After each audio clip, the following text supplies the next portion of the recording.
Ben and Jerry's like that? Is there like a nice regional one that you guys have over there? Like you buy it at a supermarket. Don't know. Well, like we have Ben and Jerry's. We've got PC brand, like the President's Choice brand, stuff that's actually pretty good. Ben and Jerry's. We have Magnum chocolate as well. Ooh, that one's good. We have But Marble Slab up here. what? Yeah, we got Marble Slab up here. Oh, okay. I think I might know what that is. I think. I'm looking at the menu now because I'm like chocolate ice cream. Also, we are now live. Hi, Hi, hey guys, Waits here. I am joined with. Dragon. She's here. We are here, and welcome to another episode of Why Am I Dropping Frames? Oh, and I'm not. I just dropped for like a little bit. Welcome to another weekly stream of Chugga Talk Thursdays. There we go. I have no idea how to do my intro anymore. You say that every week, so that's pretty much become your intro. Congrats. I know. Yeah.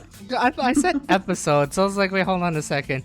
It sounds like I'm recording it, but I'm A little not. bit. Kinda, yeah. I've been recording all day. Fun fact. Yeah. I've edited like early this morning, and it's actually not my travel vlog, which is going to be interesting. I decided to go for my shit. Which was my windshield wipers? That's my engine. I just killed my engine. I really want ice cream. Don't judge me. I might be getting the blizzard. The Oh, that's blizzard. fine. That's fine.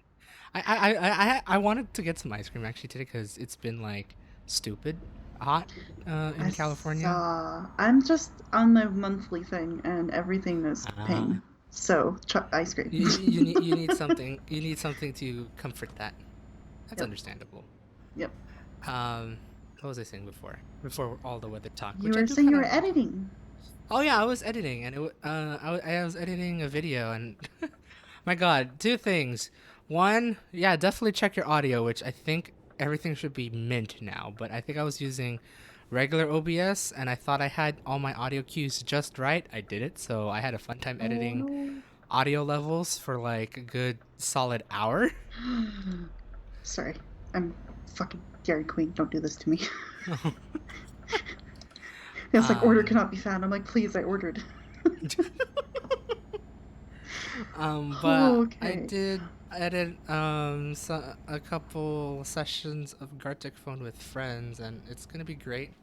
I tried to like edit it in a way where it's like, ooh, hopefully it's not just like I just cut some pieces together and whatnot, which I technically did, but I tried to add some flair to it. Mm-hmm. Hopefully I'll get to editing my final thoughts here about the whole big travel soon. Good. We'll see. I still need to review whatever footage I have left, which is basically going from Texas to home, which I don't think it's a lot, really. I could be wrong because I did record a lot of like roadways, and that's basically what I recorded for the most part. Um, well, we'll see once we get that going. But I decided I was like, I both don't have the brain enough brain power to really fully compile my thoughts then.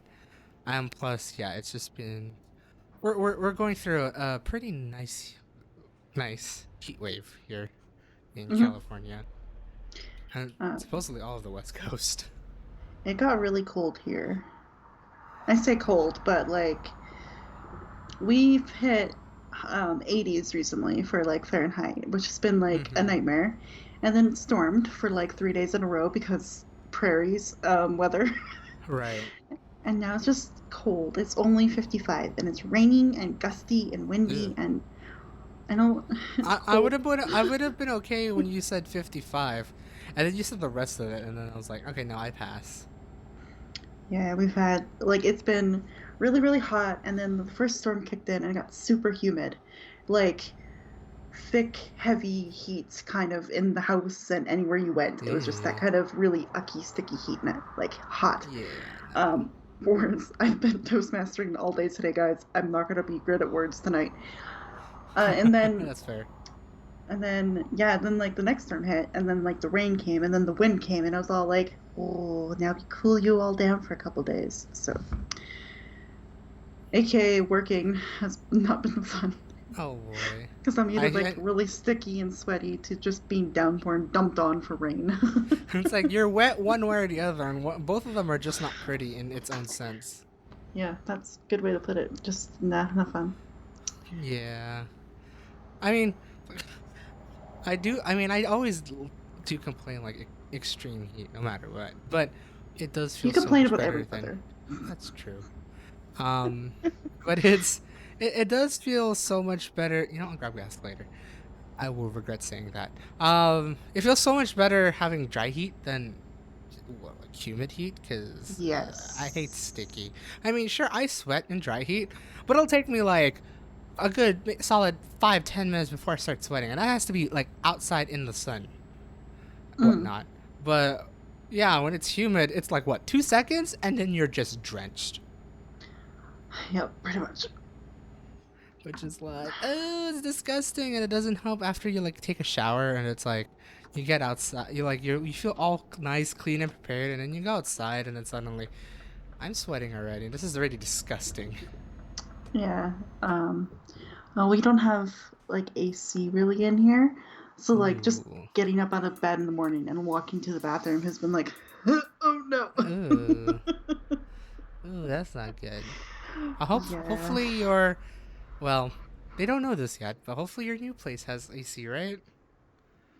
I don't know, but my sister says that when like the windows are open and the balcony door is open, like there's good airflow, so it really cools it Oh, down. okay. That's not Like too we've bad then. got pretty lucky airflow in the apartment. And you're pretty close to the river, right? Technically. Yeah, that helps too.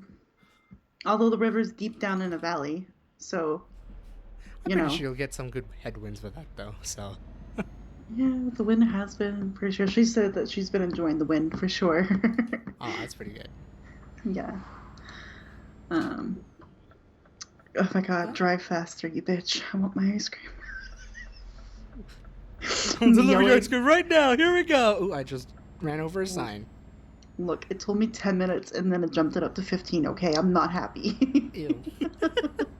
I want my ice cream and I want it now. I want my blizzard and I want it. Well, actually, Yeah, how blizzard. fast does a blizzard melt? Technically, Well, it's does it? cold today, so like it's not gonna be like Oh, super right, droopy bleh right right. now. But I did order it at the height of the heat earlier this week, and I'm Uh so huh. glad I only got a small because then I could just sip that right up and then like have ice cream. Yeah, because I was like Yeah. thinking it's technically a soft serve, right? But it's like a very dense soft serve. I mean, there's a reason why they tilt it upside down is to show you that like it's Oh, right, that's solid and true. stuck in there, like sucked in there. So that means it's a lot more solid than ice cream. Hmm. Yeah, I realize I'm talking with a lot of gestures because I've just come out of a Toastmasters meeting and no one can see it. So now I'm just gonna stop using my hands This because is fine. Audio cues are even better when you try to mimic your gestures with it. yeah, and I can increase the vocal variety. Okay, I'm good. I'm done. Thanks, Violet. You're welcome. Well, hi. Yeah, we are here. I do have Dragon here as my guest. It's been a long time since I've had you, mainly because it's what 5 weeks of traveling, 2 weeks of myself hosting because we're all busy, and Yeah, then now you're not. yeah. Except the sad thing is I'm gonna be here this week, and then next week, no. That's fair. Hey, at least we have you here because I know you have a lot to talk about, especially in the 5 weeks that Oh well man, now 7 weeks that you've been gone technically. yeah, I think two almost months, almost 2 months. I meant. it's okay. We all have great English here. I should be better at it, but I have just been evaluating and speaking for 2 hours, so no. So yeah, speech is just kind of out of the window right now for the time being. Yeah, considering this is my third Toastmaster meeting this week, yeah. Jeez, and then you still got what, one more to go this Saturday? Oh, one more to go, and then Eee. a bunch next week. What'd you get yourself into? um, a world of trying to do my speaking program as well as leading in another club and then agreeing to support other clubs, and then attending other clubs to network with these other clubs to help with the club I'm leading. Well, It's a whole damn. cycle of help. I've got myself roped into a lot of responsibilities. And it's only been what, 7 weeks since the last time I had you. Yep. Just about. Nice. Because they don't Good even know job. about my. Oh my god, I have to go all the way. Toastmasters will be the predominant thing I'll talk about tonight because that's the most craziness that's happened. Actually, Right. no, moving as well. I have a lot to. You do have a lot to take in. Oh yeah, true. We kind of I did spoil it in like just the first part of the stream about your new apartment that you and your sister are staying at. So there is Yeah. that. But Well, we should start with your week I should first, start because I with know you me. had a little travel, We and did. then you did an interview at the travel, and then that's all I know. That's true. So, so yeah. Hence why I didn't do a stream on Monday. If for those who follow me here on Twitch, I didn't do a stream on Monday because I was gone. I was out of town with the familia. We decided to go to Hard Rock Sacramento Casino and Resort because why not? We had free nights and why the fuck not? So literally we did. Hard But in the midst rock. of that, but in the midst of that, I had a phone interview which I had to do in the hotel room because obviously there's no other place anywhere in that area where I could do an interview because otherwise you just hear slot machines, people, you know, screaming. Not really, but more like, hearing crowds and whatnot, and that's just not a probably not the best place to do an interview per se, especially if it's a phone interview. Yeah. Um, but yeah, so yeah, just stayed there for like 2 nights, relaxed a bit, did my interview, which unfortunately it was very short lived, I would say. Um, the thing is, I love the person that I talked to. He was quite a genuine person to talk to. From what I remember, he was the general manager of this small IT telecom company up in the next city over. Um, and like he's just like explaining the business and what they do and what they're trying to aim for with this hiring they're doing. And like we're just like talking about it and whatnot. And we got to like my experiences. He was like trying to see what he could poke at. And I guess from the looks of it, I don't necessarily qualify for their experiences at the moment. What they Oh, mainly been okay. looking for is like for technicians who has like experiences in like routers, like server routers, switches, how to like um what's the word? You could tell I don't know it as much. Like how to configure networks and whatnot, how to configure computers to the network and whatnot. Just like very like true IT things, I would say. Like Mm-hmm. if you work in corporate or for telecom. So it's like it's like all valid. It's all valid experiences that they're looking for, and unfortunately I do not possess any of that in the 16 months that I worked with the census because everything was pretty automated in that point in terms of like the very low level stuff, so I was never able to dive upon it per se. So but it was like he was like really genuine about like talking about it, saying like what we're looking for and whatnot. um and to say that, hopefully maybe in the future we'll see if they're going to be looking for some like more people that would like um require my expertise in ways, at least like I really sold myself for, well, customer service or like, just customer support in versus like technological means, like like the really technical terms. But I think from like what I'm hearing, it's like, yeah, like for all the clients you're probably dealing with, it's like at least have some knowledge of what they're doing versus like working with, I don't know what the hell I'm doing. Click, click, click, click, click, breaks. Sort of deal. So, Mm-hmm. um, it was a very short lived interview, but it was it was actually quite nice to have that interview, anyways. Um, just like hearing genuine things rather than to be like, oh okay, sort of deal. Like, they were like to the point in what they're looking for, which is pretty good. Which is, and also very understandable for that, for like that sort of like business company, which is like a very small knit team. So, oh well, hopefully we'll find other interviews here along the way, but at the time, as of now, I haven't. I've been still applying nonetheless. Um, but in the midst of that, uh, for those who doesn't know, especially if you're like outside of United States, um, California actually has fully opened since Tuesday. So, basically, what I mean by fully open is like, full capacity, everything basically pre COVID, with the exception of like mask regulations.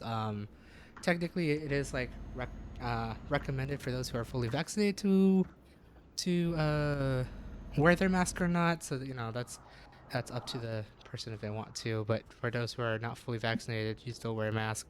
But how they're going to enforce that is by the honor system. So that's gonna be great. But yeah, supposedly everything has opened. Um, However, what I've seen in this like past couple days um, has been interesting. Um, has been interesting and not interesting. Basically, even though we are now fully open, at least in terms of California, in terms of how everyone's vaccinated and whatnot, um, everyone is still adhering to wearing a mask, or at least a good majority is, even regardless of saying if you're fully vaccinated, you don't have to wear a mask. Basically, it's like what I'm seeing is like what we've been experiencing for like what the past 3 months now here in California, where yeah, there's some people who are now starting to take off their mask and not bothering to wear their mask as much.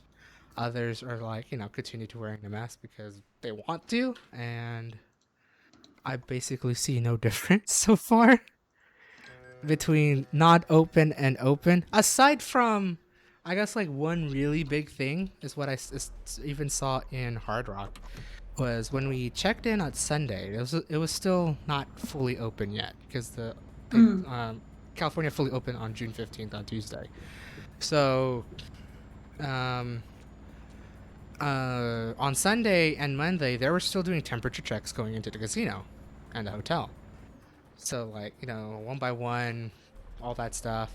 They're still like adhering to social distancing in some ways in terms of like the machines and then eateries and whatnot. They have been doing indoor dining since actually the earlier the year, but at limited capacity. But they started opening it up to like more and more full even prior to the full open. However, on Tuesday, it was Tuesday morning, legit Tuesday morning. Like I think I went back up to the room around like 10 p.m. on Monday night. Tuesday morning at like what 9 o'clock, all the temperature checks are gone. They're already starting to dismantle a lot of the like the plexiglass that they've had up, everything. So like, I'm amazed how fast of a turnaround they've went in the what 10 hours that I went back up to the room and came back down.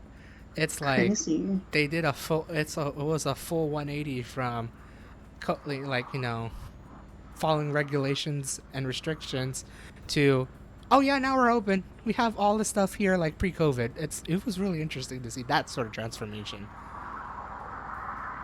um but yeah, and then I did hang out with friends shortly thereafter. Like after coming back home, I decided to rest, and then we decided to hang out right before this big ass heat wave that decided to come through, just to see what it's like out there in the Real improving world. world. Sorry. I don't know. I wanted to like put both a positive and negative twist on it. That's like, I don't know what's the best way to put it. So it's like, yeah. Um, but like, yeah, the improved real world, and like I said before, talking about the casino, it feels like it's just was a couple weeks ago, if not a couple months ago, where people are getting vaccinated. Yeah, some people are stopped wearing their masks, but there's like many others who are still wearing it for just peace of mind sort of deal. I don't hear. Gotcha. I don't, like, you know, there's like no sort of complaining about masks unlike other states, which is quite dumb. But no, like no complaining or anything. We're just on our merry way. No one's giving the dirty looks or anything like that, because you know how people is have very sensitive to hair nowadays. But I digress. Um, but yeah, like everything feels like how it was, how it was, regardless of saying we're fully open. Again, I think the biggest changes would be at like resorts, like at leisure locations, even national parks, like or any parks in general. Granted, I think community parks have been more or less the same for us here, but going to like national parks, I think it's getting a lot more busier and whatnot because a lot of people are now traveling. Granted, it's already to start the summer for a good majority, um, and whatnot. But like I think like more of the leisure spots, we're gonna just see a lot more people without their masks and whatnot. I think that's where we're gonna see like the biggest change. But like going around places, like going around to like you know the local coffee shop or grocery store or anything like that, for me it feels roughly the same prior to this opening, this grand reopening sort of deal. That's melting. Sorry. Oh. Eat it, eat it, eat it. Nom nom nom nom. That's a car. That would be, yes. It's like I'm just like changing lanes and suddenly just speeds to the left. It's like, yeah, that's a car, alright, doing that shit on me. And then, hello, keep moving, dude. I'm doing stupid shit now. I'm so excited that Starbucks is slowly having an opening, or like in-person dining. It's just along the edges right now. It's not like the full tables inside. Right. But they have like the outskirts. Like they have like 4 tables at the one by my work, and I was like, oh, I can sit in here. Ooh. Do you guys have outdoor seating out there as well? Yes. Ah. Mhm. Are you guys still have like sort of distancing and whatnot in it? Oh yeah. Okay. Gotcha. Mhm. Mhm.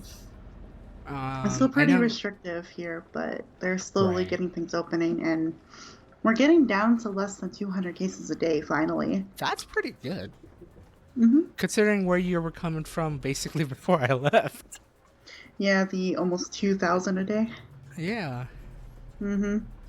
You guys are able to like finally get more and more people vaccinated there. Hopefully, yeah, we're finally getting more doses. Yeah. What the fuck? Speaking of which, my second dose is booked. Hey, you're gonna be joining the club here real soon. Yeah, June 29th, and then 2 weeks after that, I am good to go to start doing a hybrid Toastmasters meetings. Oh boy. Oh boy, in person-ish. Mm-hmm. I'm gonna be leading that, by the way. Fun. That's gonna be great. Ooh, what a perfect turn right there. So yeah, it's like, you know, just like a little snippet of like hopefully what to expect in your area. Hopefully, if you guys are not having like a great, you know, vaccination rate, hopefully you get there soon. Unless if your people are assholes, which I forgot pressing the right gear, presses enter, so I just ended my job early. Wow, good job. Nailed it. Where was it going with this? Just like a little snapshot. Hopefully, like everything kind of like goes back to normal for you guys, like it has here, and then hopefully for you, Dragon, it will soon enough. You'll see some sort of normality, or at least a better norm than what it is now. I'm just really excited for hybrid meetings. You have no idea, because I'm such good at. Oh, wow, I'm such good at technology. Such good at. But the technology we need is very easy. It's just like a laptop, a mic, a camera, and apparently in the conference room, in the building that we were at before, they have display screens that they use for presentations already. So we'll have a bigger screen that we can connect our laptops to and do hybrid. And I'm so excited. I'm heading all of this. Oh my god, I need it. But I have to wait like a month. So that means you'd be the true technical support here. I'm gonna be the true leader here for this core development shit. Damn. I'm also got myself a snack, food-wise, so I'm not just Ooh. eating ice cream tonight. What do you This is my have? supper, basically. Don't worry about it. What do you have complimentary to it? I have a barbecue chicken little wrap, like a little snack wrap. Ooh, delish. It's All you see? okay. It's okay. I had um I was wondering why I can't drive. I had my damn parking brake the whole time. Well, I almost wrecked my truck doing that. Um, it's okay. I had Sonic's. What did I have? A double cheeseburger, a breakfast burrito because they serve all day breakfast. It's amazing. Nice. And some chili cheese tots. I thought decided to like try it out for like once in a while. Very heavy. Mm. And I think Oh that was yeah. the reason why I don't get it often. It's very heavy. Oh yeah. That's kind of like when we get fully loaded poutine here. Like, as soon as you start adding more ingredients besides the gravy, cheese curds, and fries, it Right. gets like thick. Right. Oh yeah, I bet. And like for even like chili cheese tots, so just like a chili cheese dog, which is a chili cheese and onions. For those who doesn't know, Hmm. um, with tots, yeah, it's already heavy, and it's like I felt quite bloated. I'm actually still feeling it right now because I had it about almost 2 hours ago, and I'm still feeling it. Yeah, I It, haven't it had a lot of food today, so that's why I'm just like ah stuffing my face right now because I realized, oh, I've had uh, had no breakfast, oh boy. and then had like some pasta, and now this. That's basically it. Whoops, I've been a Oh, little busy in my life. okay. I thought it was more of like I can't afford food or something like that, which would be bad. No, But I'm this okay is with more that. busy. It's Okay. just busy, busy, busy. Ah. Well, then we just gotta remind you then to eat. Sort of deal. Hmm. As I'm chewing on my chicken bacon. Nom nom nom. Ooh, that sounds good, actually. It It is sounds a doing the trick. lot. Oh, go ahead. I said it's doing the trick. Oh, It's doing good. its job. And you said it's a wrap, right? Hmm. So it's Sounds like pretty a grilled healthy. chicken bacon barbecue wrap. That sounds so good. Why can't like other places around here have like sort of healthy stuff ish? Well, like the only like sort of healthy I think is Wendy's, but Mm. My my parents apparently have a very big disdain of the Wendy's we have here, which I've tried it. I don't blame them. Our Yeah. Wendy's went to shit now because I guess Wendy's of is new hit or miss, management. man. Our Wendy's used to be so good. Like Hmm. all the people who made like the stuff there and their management team, pretty on point. But I guess the management team left, Mm. or whoever was managing like the general manager left, and they have a new like manager and shift manager, and it's like all the orders gets messed up. The food ends up being cold. People are getting bitchy. I'm like, what happened here? And it's like I've been working the census and like that for like 16 months, but I've never had the chance to go to Wendy's, and then COVID. But Mm. um, I remember just going to Wendy's like 2 times, and both of them sucked. Oh man, that's damn. Yeah. I worked at Wendy's once from like Skip, so kind of like Uber Eats for those that are not Canadian like me. Um, and they fucked up my entire order. Oh geez, like I how wanted bad? a I wanted a vanilla frosty, and then I got like I wanted a single Dave's Single, cheeseburger, basically. right? Shut up! I wasn't that hungry, but I wanted ice cream. So like mood, okay? Right, right. No, I mean no, like that makes sense. Like honestly, that's a And very atypical order right there. yeah, and then like came with like a side of fries. Well, they fries, and I got a side of gravy because I'm a whore for gravy. So they forgot the gravy. They gave Oh me a jeez. baconator instead, so that's two patties, Wow, way more that's food than I even needed, and yeah. they gave me a chocolate frosty. And I was like, Ooh, and bitch, I know like this is none of you what I like your want. I vanilla. love my vanilla. Yeah, that's actually no lie. That sounds like my order right there: a baconator and a chocolate frosty. Oh, heaven. Yeah, but it was too much for me. But I was like, I mean, Right now, that is a technically, lot. what I ordered was cheaper than what I got, so I technically got like a bigger You meal for did get more. free. But I was also like, I don't No. like this grease like central. Oh no, baconator. while it's amazing to eat, you feel it. It Oh felt my like god. you feel it just as bad as the chili cheese thoughts. Wow, okay, Daryl. Chili cheese thoughts that I had at Sonic, but just like maybe like 2 times worse. It's just greasy and drippy, Mm-hmm. and I'm like, that's why I like the single burgers because they're not too bad.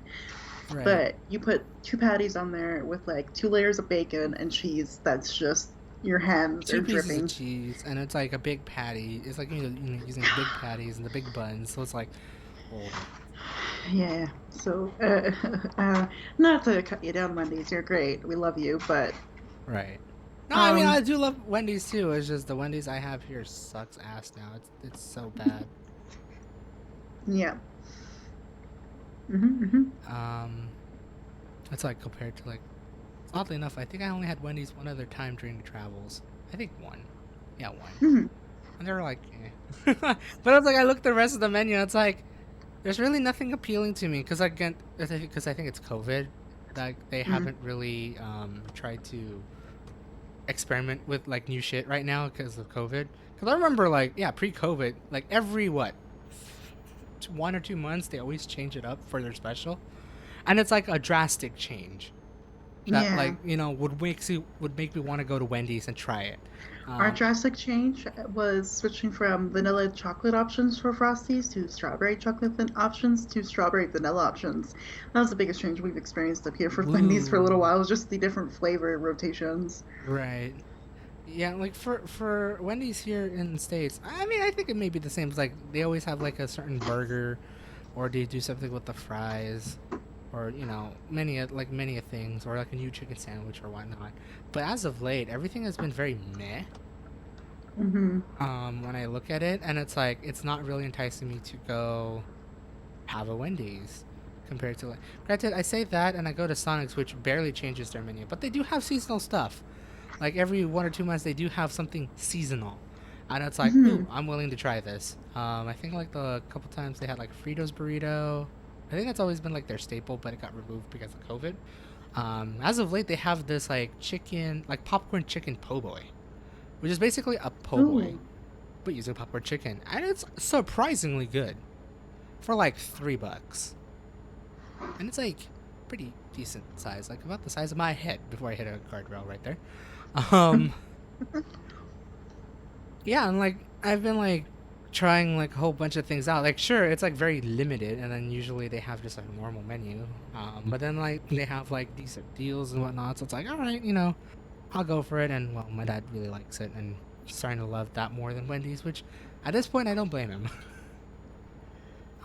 Wish I Mm-hmm. could convince my dad to go to McDonald's though to try this quote unquote BTS meal, which is just chicken McNuggets in Cajun and sweet chili sauce, which I'm curious about the two. Don't get me wrong, but it Yeah. sounds like a basic bitch sort of Mm-hmm. meal set Yeah. in some ways. Well, I've been talking about fast food. True, Welcome to the Truck and Talk, where we compare fast food places before and after right? pandemic. Right? Um, I gotta say, this DQ does a really great thing where they do a Blizzard of the Month up here. So they change they bring in a new flavor every month, or like an old flavor. Ooh, that's And that cool. was really popular. So they've done brownie cake, no brownie cookie dough explosion. They brought that back here, Wow, that sounds really good. and a few other things. So that's why I like looking at DQ. Like once a month, basically, is when I get DQ because I like to see the Right, Blizzard of the Month and if I want it or not. right. It's fun. It's funny you mentioned DQ. I remember like in on my trip, especially going back home, and I think this is like more of like you and me thing, but I'm willing to share this. Hmm. Because I know you like to mention DQ, from time to time in our calls. What up? I remember stopping at a Love's gas station, and usually like they're paired up with like a whole bunch of fast foods. As for like a good majority of them, I've always seen them with Carl's Jr., which is like I don't want any more Carl's Jr. Why don't you give me something else? But there was like one time they had Subway, a pizza place, and DQ. But Ooh, this DQ only serves blizzards and other sweets. They don't serve savory stuff because of the other two restaurants that are there. interesting. So it's So basically they, just there for dessert. yeah. So, and I'm like, I see many people ordering blizzards and whatnot, and I look at their menu and it's like, oh man, that sounds so good.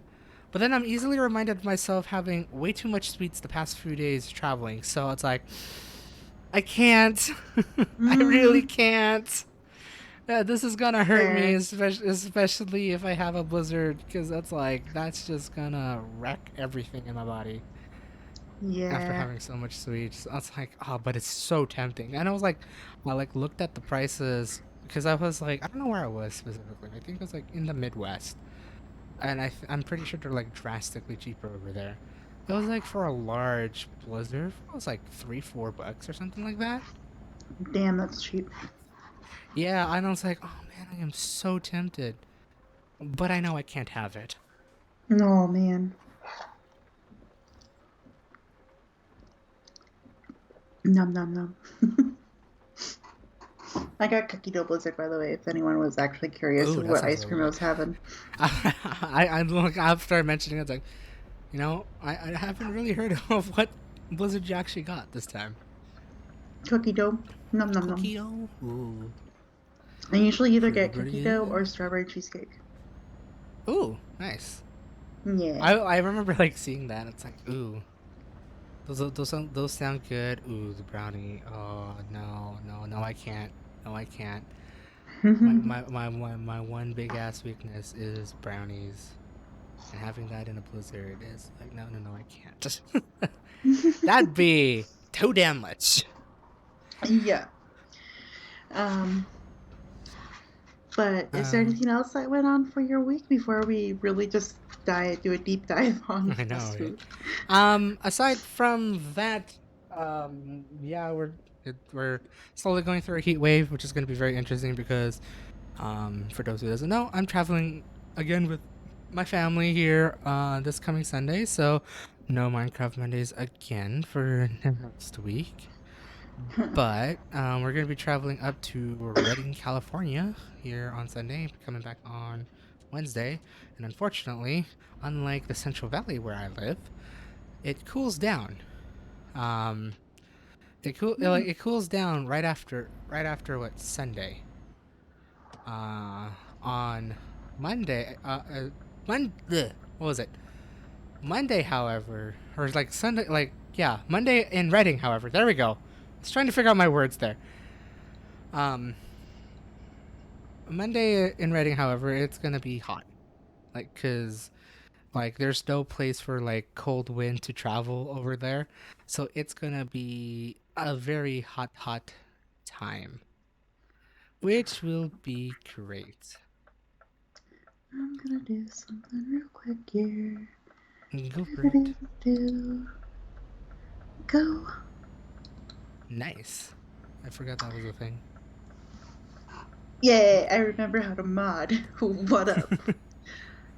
Get You lost, know how nerds. to do shit. That's as a moderator. That's all I gotta say to y'all. Get lost, not nerds. Bye bye. It's okay. They don't know what happened. Exactly. Um. Well, like, and it's Um, also funny though, because like, aren't you going north and you're gonna be in the mountains, kind of? So it should be cooler kind up there. technically. However, Reading is the poor unfortunate soul where they're located um at the very far north of the valley. So it's still valley Mm. and it's surrounded by Oh. mountains in like the most wrongest way possible. Oh, I see. Fuck, I don't know where I'm going. I was like It's going kind to of like Naples or Palermo. it's kind of like the Rockies, because like depending on the jet stream and the wind currents, you're either like Right. nice and cool down with the mountains and the Rockies up here, Mm-hmm. or it's the opposite where the heat is hitting that side of the mountain and the cool wind is going the opposite to BC instead of Alberta. We Yeah. have that kind of weird like split. It's the same thing I think like also for Reno because they're on the eastern side of the Sierra and usually if you're on the eastern side of the Sierra, you get nothing during the summer. So like any Yep. like Pacific Ocean breeze or anything like that, nada, cuz it doesn't travel that far high. So it just Hmm. feels like desert. Yeah. Um, cool. But yeah, you're going to a lot of like nature parks. Words. Yeah, so like up there, there's like a whole bunch of lakes, mountain peaks, and whatnot.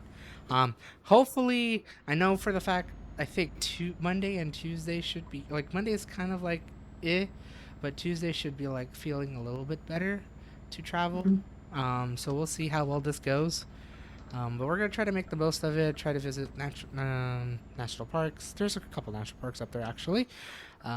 Visit like I guess there's a dam over there as well, dam and a lake, which is gonna be interesting because California and well all of the West Coast actually is suffering through like a really big drought right now. Ooh, that's a sharp turn. Oh God, I'm there. Um, it's suffering through like a major drought right now. So it's gonna be very interesting to see like dams and lakes like be very low, and it's Yeah. like they've been showing that on the news. I've actually saw it. Oddly enough, when we're traveling to like one casino, there's like a really scenic route that goes around the lake, and we Mm. decide it's like our first time traveling that way. And yeah, the drought's pretty bad because like there's barely any water in any of the lakes. Like where the what is it called? Where you launch off boats, the boat launches, you can The see where dock. they're all are and both the boat launch and the dock. Like Hmm. you see where they're located, it's nowhere near the water. Oh my gosh. We're, Sounds you're, like when you're I was there in 2015. yeah, just about actually. It's apparently that bad. I didn't even know it was that bad actually. Because I remember driving to LA with Pat, and we went over the one little, it's supposed to be like a little river or creek in LA. And Mhm. Pat was like, this used to be flowing. Look at it. There's barely like a single stream of water down there, like a little Right. tiny, like, you know how it rains in the side of the sidewalks and you have that little gutter Uh-huh. of rain? That was all that was in Yeah. there. And he's like, this used to be a river. I was like, God. Jeez. Honestly, that I'm both not surprised and both surprised and not surprised during that time. But yeah, Hmm. no, there was barely any rain this year. And I guess it didn't really help even in 2020 because I don't remember even having a lot of rain in 2020 either. But 2020 was like we had at least somewhat enough surplus from the past 2 years to like go through it. This time there is none to come with. Yeah. There's no snowpack. All of them I think have already been melted off already. And what we have is what we have left, which is gonna suck. Yeah. You can take But my ring. I'll send it down. honestly, can you or can one of all the Texas rain that was like pouring down in Texas come over up here, please? Because that was a shit ton of rain. I just would like plus 20 weather again instead of 13 because this is chilly. Yeah, that's pretty cold for June. That's pretty cold for summer. Yeah, I only have my windows open because when I'm in Zoom calls and I'm on camera and I have to do things, I get so hot. Right. God. Oh my god. Okay. Wow. Wow. But yeah. Um, yeah, I wish, like, you should learn how to do a rain dance and then, like, just do that every day. Or find, like, any spider that you can on the ground and step on it. And that's how we get rain. Yep. Honestly, wait. What was the ladder from? Sounds familiar. Well, it's just a thing up here, at least, that if you step on a spider, it means it'll rain because I think it used to be that because you're killing one of God's creatures. Something dumb like that. Oh, and you're be like very pissy with God, so you. Yeah, or you're just going against the forces of nature as well. So I Ah, technically that like superstition could go towards like, ants or mosquitoes or anything, but right. for some reason it's spiders. And I mean, spiders are scary, so I'm okay with that. Yeah, it all depends what kind of spider. Like the No, they're small, scary. they're scary. Nope, Okay, that's nope, fine. nope, nope, nope. I care for some spiders, just not big fuzzies. Ugh. Oh god. Ugh, Unless no, if they're it's a pet, gross. then maybe. Nope. No, Someone tells me I have a pet spider, I'd be like, great, that stays in your room. I'm good. I don't need to go to your room. We can hang out right here. Yep. Oh, you want to make love to me? That's great. We'll go to my place. Uh, just kidding. That's great. We'll book a hotel room. Where's the nearest motel? Yeah, okay. There we go. Yeah. I've been watching a lot of How I Met Your Mother, so Oh, God damn I it. see. I don't know why it's a very dumb show, but I love Neil Patrick Harris. So there you go. That's the main reason. Understandable. Plus, it was his birthday recently, so hello. So Happy it just all fits in. birthday! Happy birthday, Neil If he Patrick ever watches this. Harris.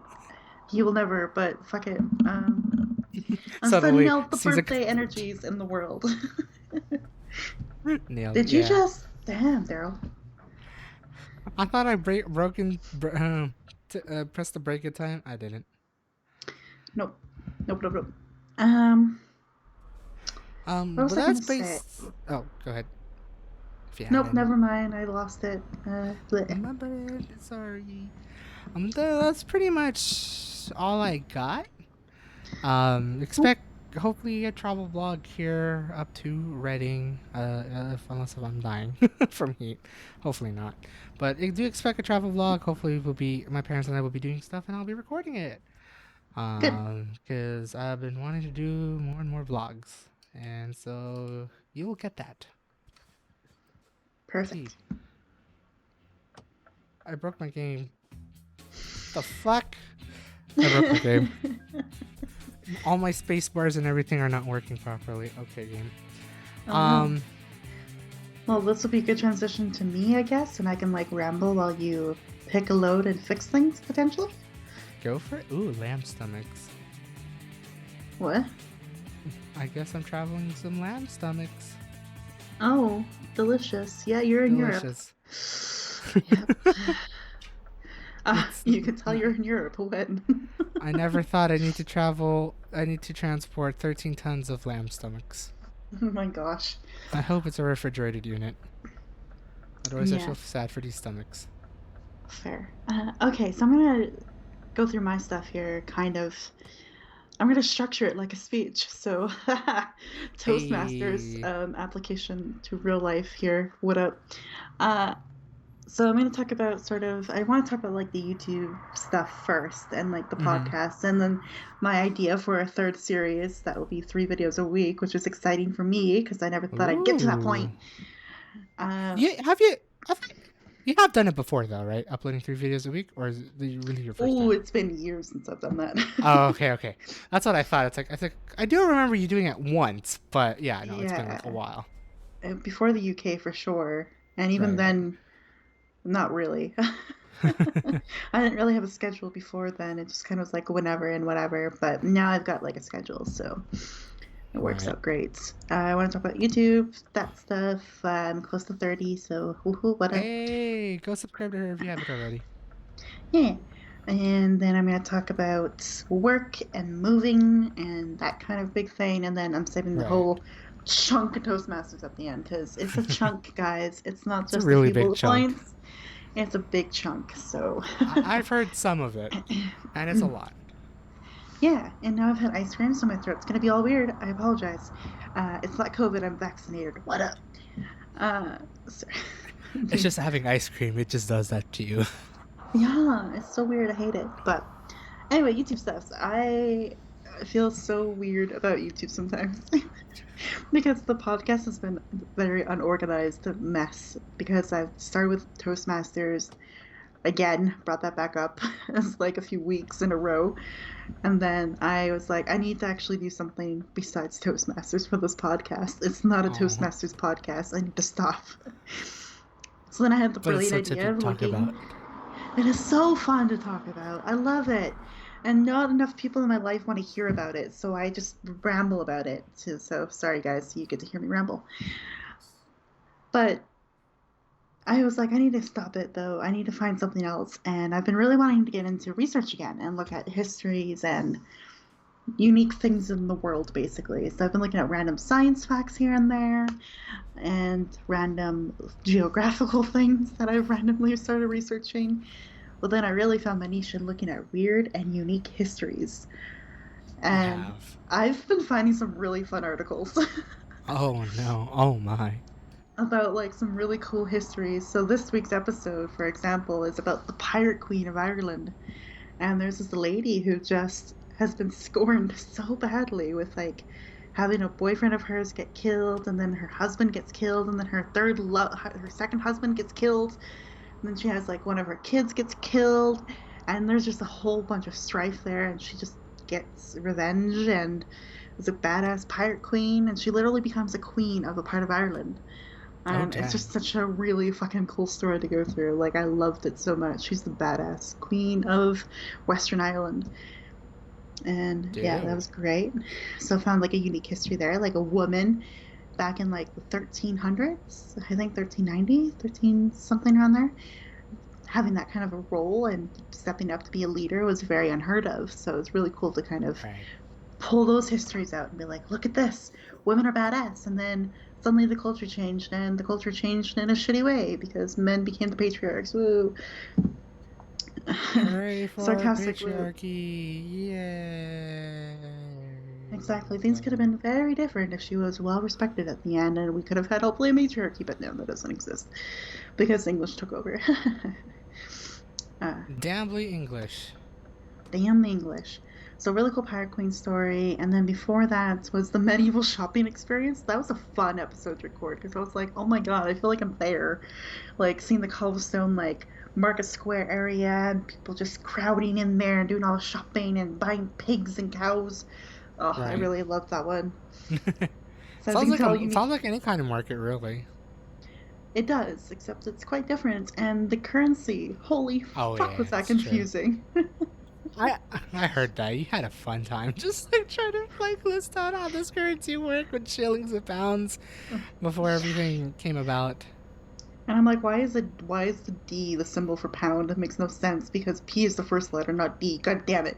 Anyway, it was a really Yes. confusing moment for me. But then I've been looking at these unique histories and I've been really enjoying it. And I've got Kayla, who did my thumbnail for the podcast. Mm-hmm. She's been listening to them and she messaged me today going, Grace is fucking amazing. Can you do more like outstanding women of history? Because what the fuck?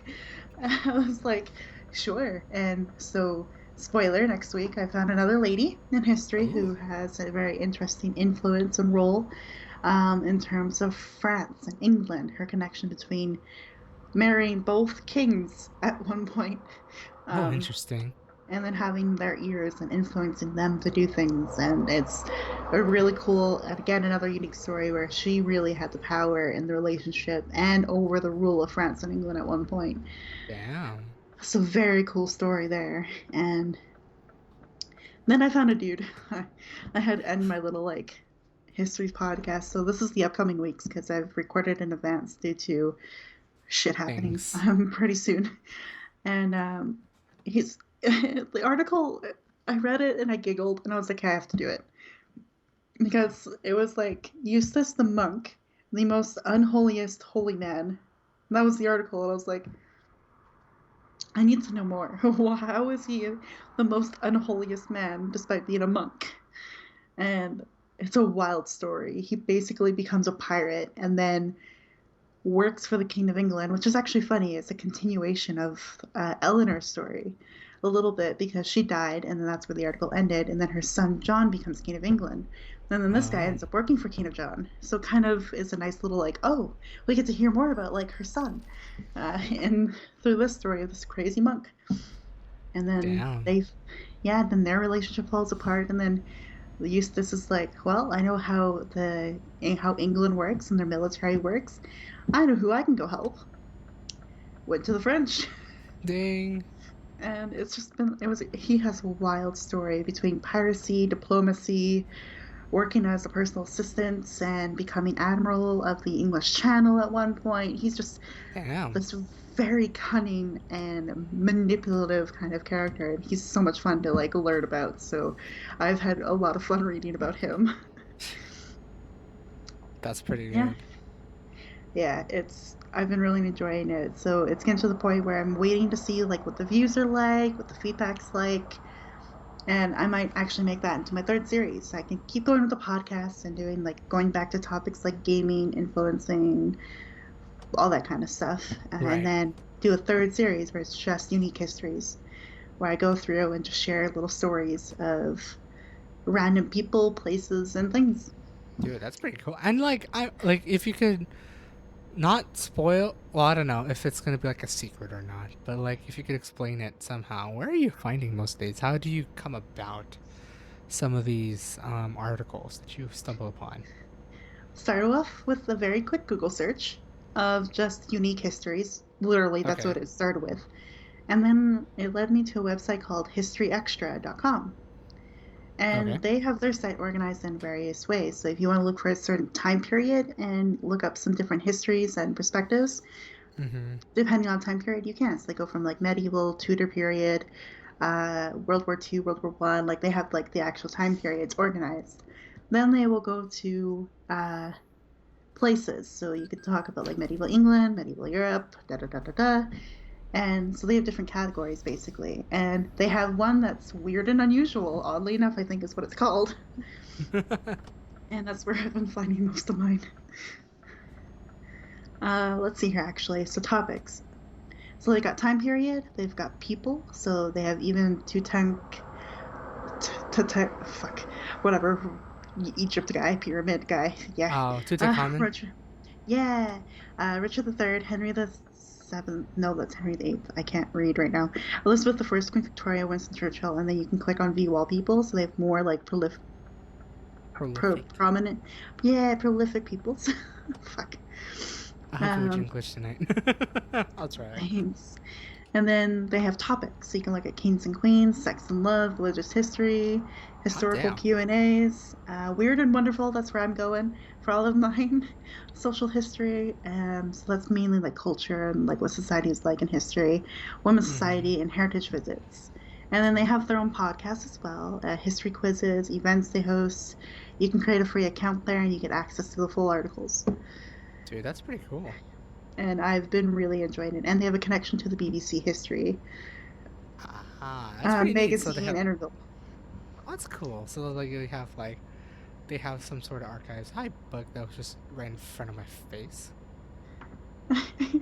On and then on my neck. Oh, fun. So that's where I've been getting it, and it's been a really great resource so far. So I'm definitely gonna stick with it Mm-hmm. That's until I pretty run cool. out of things to use, basically. There we go. So that's gonna be the idea for the channel. I'm going to do 3 videos a week. I have to figure out the days I want to do things for, Mm-hmm. because right now I've got Monday and Thursdays. Trying to fit a third date will be kind of awkward. It might be Saturday. I think just to Probably space it out Saturday. relatively equally. Right. So that will be a thing upcoming, I guess, because I am a history nerd and I like finding these quirky, fascinating little stories anywhere. And I love looking up the conspiracy theories for a lot of these as well. Like, oh man, do you guys know how many conspiracy theories there are about Stonehenge? Dear Lord, Oh many. God. That's a rabbit hole to not go down or to go down if you're interested. Oh jeez. Yeah. That'd be a story in itself, wouldn't it be? Oh, yeah, absolutely. So it's been a lot of fun. I've been feeling a little academic again a bit here and just checking the sources and looking at the authors of all these articles and making sure, they're accredited chroniclers or historians. And yeah, they all are for the most part. So it seems pretty reliable information there. Damn. Yeah, yeah, yeah. Um, there's that. So, and also, I am 2 subs away from 30, and I don't know what I wanted to do for 30 subs, but hey, it's a milestone in itself. So, if Right. That's pretty you want good. Come on. Who haven't subscribed to Dragon, please do. Get her up to there. play it, I was gonna do exclamation point YouTube, but that would be your channel, not my channel. So I'm feeling a little dumb.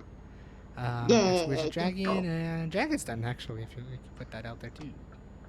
Yeah, if you want to listen to my quirky histories, the last few episodes are up. So I talked about the medieval shopping experience, then Grace O'Malley, who's phenomenal, like a crazy badass lady. I definitely recommend that one. And then I've got 2 more upcoming in the next couple weeks that will Ooh. be unique. One's about another queen, and one's about a crazy monk that's not really a good monk. So, The good unholy times. monk. The unholy monk. I think I even said in the podcast episode, I'm like, damn, I want to make a D&D character after this guy. A Oh, dysfunctional monk, that'd be great. yeah. He cannot Pretty clear cool. the mind and soul. He's just like that. but Hmm. he's an honorary monk.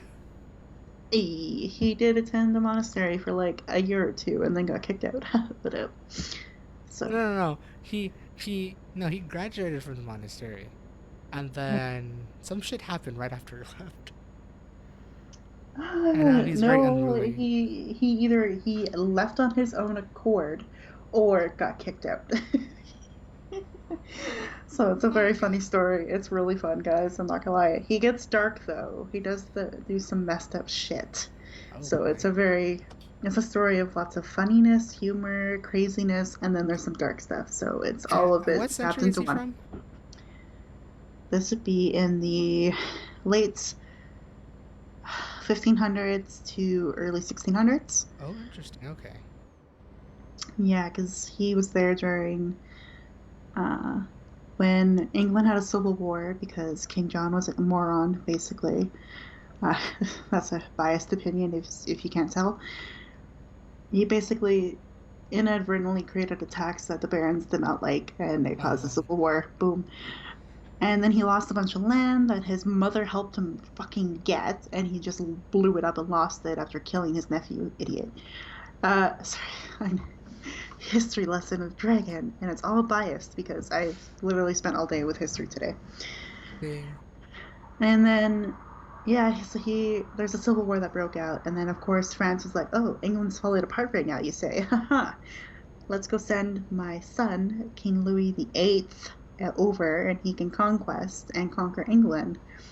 And then a bunch of shit happens, and King John dies, and then the English freaking like rise up and go, "Oh no, our young king who's only 9 years old can't rule. What should we do?" And then they all band together and kick the French out. So that was all like between 1604, I think I remember. I think I slightly remembered the history of 1604 to this. I think that was like between 1604 to 1617, like 13 years. This was all a big build up to this big civil war and then war between France, and then England finally kicks France out. This literally happened right after. Well, the monk part. I wonder, like, how it will coincide with Martin Luther and the 95 Theses, if there is any connection to it. Sounds like there For could be one. I don't know, man, but there's a lot of piracy around England at that time. Fun fact. Who would be the pirates technically? If Yep. yeah, granted, all of England was like a conglomerate. Well, granted, it's a conglomerate mess now and always has been, but it was a conglomerate mess back then. Oh yeah. And the sad thing was, England and France experienced a period of peace of almost 100 and some years before King John. And I'm like, man, Damn. man. And then he had to fuck it all up. Yeah, because that goes back to 1066, the Battle of Hastings. And man, guys, I could go through this Oh. for hours, but I'm not going to. I'm just going to cut it there. But it's an interesting world to dive into. I love history, it's so fun. It's a great time. Yep, I'm a big nerd, and I feel like my nerd brain is just like, get more. Feed me. I need more knowledge. Pretty much. But now I gotta refocus and maybe do more Toastmastering instead. But no, wait, I am already doing too much. That's not a transition, by the way, because I have more to talk about in those last 2 months. So history's been a new thing that I've brought up and have resurfaced my interest in it. I love it. There you go. And the YouTube channel will probably go to 3 videos a week after I fully move in. Now that's a good Ooh, transition because I am moving. you are moving. I did So this since I was in Texas. It was great. yeah, back in early May, mid-May ish, Mm. we got a text message from our landlord saying that she would like to sell the house. Oh boy. And that's been really stressful for me because I just moved here a few months ago. You have. And I bought furniture with the plan that we were going to stay here for at least a year or so. Well, that's not the case. So we've been trying to Things work out all the changed. details. Yeah, and so my sister, luckily, though, has basically organized all of it for me because I've had to also think about how I'm going to move. I get things figure it out myself, but then she's taken over like the bigger things. Like she had friends come over to help move her and the U-Haul truck, and she did all that planning. And whereas I just kind of sat here and was like, what do I do? Right. But luckily, we were very fortunate that like our landlord's sister's boyfriend, there you go, there's that connection there. He had a condo that was up for rent. The people moved out at the end of May, and we were going to be given it at the end of June. Damn. And it's in a very cool location. It's right downtown by the legislator building in my city, so it's beautiful. It's right by the river valley and by a lot of amazing restaurants and shops. And it's a 20-minute walk away from where my core development Toastmasters Club will be meeting Oh, that's in pretty person. cool. So it's not too bad. It just means I have to get up fucking like it's 6:30 in the morning and leave the house at 7 and get there for like 7:30 to help set up. To get But ready for that's the meeting at fine. 8. Exactly. So there's that. But it's good that we had that lined up so we didn't have to like quickly try to find a place to go and move. It was all lined up. Q, my sister, she moved out early because we also were told that the landlord was going to have painters come in. Mm-hmm. And the painters were going to come on the 25th, and we were supposed to Oh, both shit. move out on the 26th. And my room that I was currently, well, I'm not currently in, but I was in before, all of it has to be painted. So baseboards, walls, everything. And so my sister's like, well, here's a solution. Why don't I move into our new place mid-June? So just like last week, she moved over there. And that way I can move into her room, which is the room I'm currently in. Right. Because this room is only getting baseboards done, it's not getting anything else done. And then we can empty out that room completely. So it'll be easy for the painters to do. So we've done that, which has been fun because I've had to pack up a lot of my stuff Oh. from the beginning of June to when she moved, so that when the U-Haul came, most of my stuff would be over there. So all I currently have here is my technology, my notebooks for Toastmasters, my dice for D&D, so my weights because I've been lifting. I've been lifting weights again, guys. And clothes and shoes. That's it. Damn, so you're really living on the bare essentials right now. Pretty much. Yeah. And that will be until the 26th, which is next week, and I'll be moving in and joining with my sister. Here's a catch. My room. I finally got to go see the place in person. Oh boy. That's My right. room is very tiny. Like, the queen bed that I have is basically half the room. Oh, jeez. Um, so it's tiny.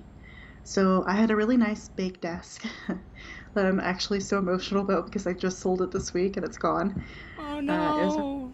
a Oh. really nice long wooden desk with a shelf underneath it. Very much loved it because I could spread all my stuff out. Had to sell it. It was the first furniture I've ever bought for myself. Uh, Oh. but I've got a new desk coming in, and it's a lot smaller. Like, oh, it's quite like half the size of it, basically. But Damn. it is called a writer's desk, and it's really neat because it has a built-in holder for your books or like Oh, notebooks. okay. So it has kind of like that. It has like a little mini shelf on it, basically, and then just enough room for like my laptop, mouse, No. and like, Damn it. oof, oh my gosh, Don't know how I managed to do that. I just took a turn, hit the corner, and I'm like, I guess I turned too wide. it's like a bumper cars there almost a little bit, like. I legit had bumper cars right there. Dang it. One. Yes. Toe time. Nice. So I've been downsizing a lot of stuff. My big armoire, Daryl knows about this big honker boy. He's big, and we are actually gonna Jeez. empty that all out. And my mom's actually gonna be taking that back to my grand's because originally it was hers because I just don't have the room for it. Oh, right. And I forgot about that. I'm basically gonna have just a bed, a desk, a tiny little nightstand, and my little closet. That's all gonna be in that room. I have to find a way to fit it all into my Oh. room, basically. So it's really tiny. I was hit with very overwhelming feelings about that. And I was like, fuck, how am I going to make this work? Like, I don't like this room. I don't like it. The view from the window is great. I have a direct view of the Ledgeburg grounds and the park. Beautiful view. It's just a very tiny room, and I'm going to be struggling to make it work. I Right. think Aw. until I get used to it again, pretty much. So there's that. And then, but the actual apartment itself, the kitchen's really nice. We have lots of cupboard space. We have a dishwasher, which is a blessing. And then we have ensuite laundry, and it's a very tiny, little washer and dryer. So we're gonna have to do small loads. Aw. Well, we have good storage in that room. The bathroom is the best feature because we have two separate sinks. So my sister gets one and I get one. Hey, separate sinks. It's pretty good We though are very happy for about one it bathroom. because we can literally split the bathroom right in half at that point because it's great. Right. The bathtub is fantastic. It's really deep and long, so I can actually like sink right into the bath, which is so Ooh, nice. deep soak. Hell yeah. The balcony is my favorite thing because it's basically going to be mine. My sister hates heights and doesn't want anything to do with it, so I got a nice little bistro set for it for only like $25, by the way. Super cheap. Canadian, dang, that's pretty cheap. It is. And so it came with a little round table and two kind of like mesh chairs a little bit, but they're kind of like they're restaurant quality chairs, I feel like, because they're really cozy. Okay. It's hard to describe it without words. Without Without having the right having your words ass for it. sitting on this damn chair, sort of deal. Exactly, because I have the table in my room. So it's a little glass top little table. And then it comes with two chairs that has like like a basket weave design around it, and it's like Uh the little huh. round chairs that have like the round hand resting armrest. It's hard to describe it. I will take pictures and show this derp later. As always. Exactly. So it's really nice. I get that, and then we're gonna take two of the planters from our landlord. She basically said I have no attachment to them. Take them, and we're like, sweet. And I'm hoping to get some flowers and tomato plants, basically, and those, Ooh. and put them on the balcony. Urban farming. Let's go. Yeah. And I also unfortunately have had to sell my bike because there's Aw. no convenient way to keep it in the building, in the apartment, and there's no bike rack outside, and we have no storage.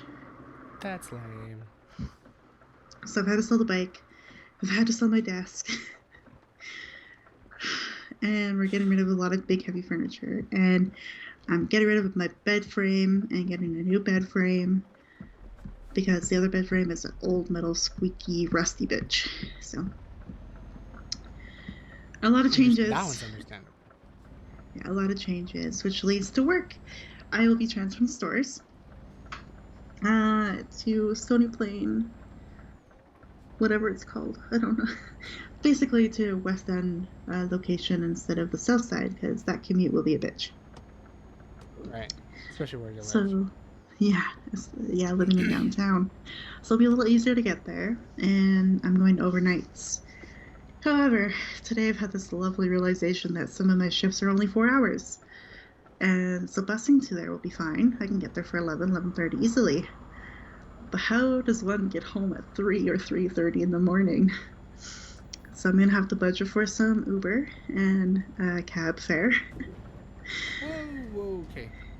Check. Don't know how I managed to do that. Well, at least your truck stayed up somehow. Right. Somehow. So I've had that realization today, and I'm like, fuck. But I get a lot more hours. I'm getting double the amount of hours going overnight at the Ooh, store that's pretty good. because I'm only been doing 12 a week currently at this place, and so I'm getting 24 there. So that'll That's be a pretty good. huge No, that's benefit and a huge boost for definitely a huge sure. boost. So a lot of changes coming up, and I'm anxious and stressful about it all, but it will work out somehow. Yeah. It's pretty good. I mean, like, yeah, it does suck that he gotta move again. That's dumb ish. Mm-hmm. But I only want to say ish because now I know where you're moving. Seems like a Yeah, pretty good opportunity, super ideal location, right? absolutely. And it's a very cute little neighborhood. It's a 25-minute walk from my favorite Mexican food place, so what up? Dude, that's crazy. And a 20-minute walk from the Toastmasters meeting place, which is great. There's lots of cafes and restaurants and tons of bustling in that area. I'm very close to Jess Rev, which is like our downtown core. And the ledge grounds and the parks are beautiful. So it will just definitely be a sight to behold. Damn it, construction. Damn it, roadworks. Fuck Yeah. the roadworks. So it is like, there's a lot of benefits to it, but it's just hasn't been an easy process to it Right. all. And the reason why I'm recording videos ahead of time, I haven't actually done this in forever, Daryl. I've always Batch recorded like, upload or batch record. yeah, I haven't batch recorded in forever, but the reason why I'm doing it is because next week on the 22nd, oh god, I'm all belchy because of ice cream. Fuck. Um, and then there's coming up on the 22nd, and it's basically staying here to help pack up her house Ooh. and to prepare for the painters to come. So I'll be kind of, you know, having to accommodate her, and I'm gonna have to also tell her that I have meetings planned. I didn't know you were coming. No one told me until like yesterday or a couple days ago, Mm-hmm. and I can't back out of some of these meetings, especially because, and I'll get to it, leadership roles. I'm taking on quite a bit here, You're so it's going to be a little give and take, but that's why recordings and uploading will be done ahead of time, so that way I don't have to worry about it or get mm-hmm. interrupted per se and deal with it. At least you're prepping. That's like the one really good thing. You're prepping I ahead of am, but time. that means I'm not getting a lot of sleep currently. But it's I gotta just grind it all out for the few days here, and then after the 22nd, it'll chill Right. until I move on the 26th. Then it See, won't be chill. it's like the funny thing, and I feel like I'm gonna be talking this kind of personally, but also it kind of makes sense. It's like I remember it's like hearing you're just saying like yeah you're not getting a lot of sleep sort of deal. I'm immediately reminded back during university life Yeah, where it was this like is what roughly it the same feels like thing. currently because yeah, I'm batch uploading again. I'm Right. working through modules and programs and like actual personal development work and taking on Right. leadership stuff and opportunities. And yeah, But it's like I'm there meal is one prepping as well, and like there's so much going on. there's like one drastic difference between the two. It's like with university, everything is done for a grade. You need it for your degree and all that shit, right? Yeah, This one is just for personal self growth, it really is.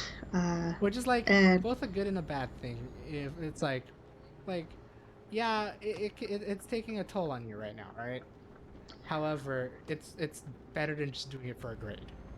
yeah, I can see a positive end result versus a, well, I have to maintain a 2.0 or higher to really not get kicked out of school. So there's that Right. pressure.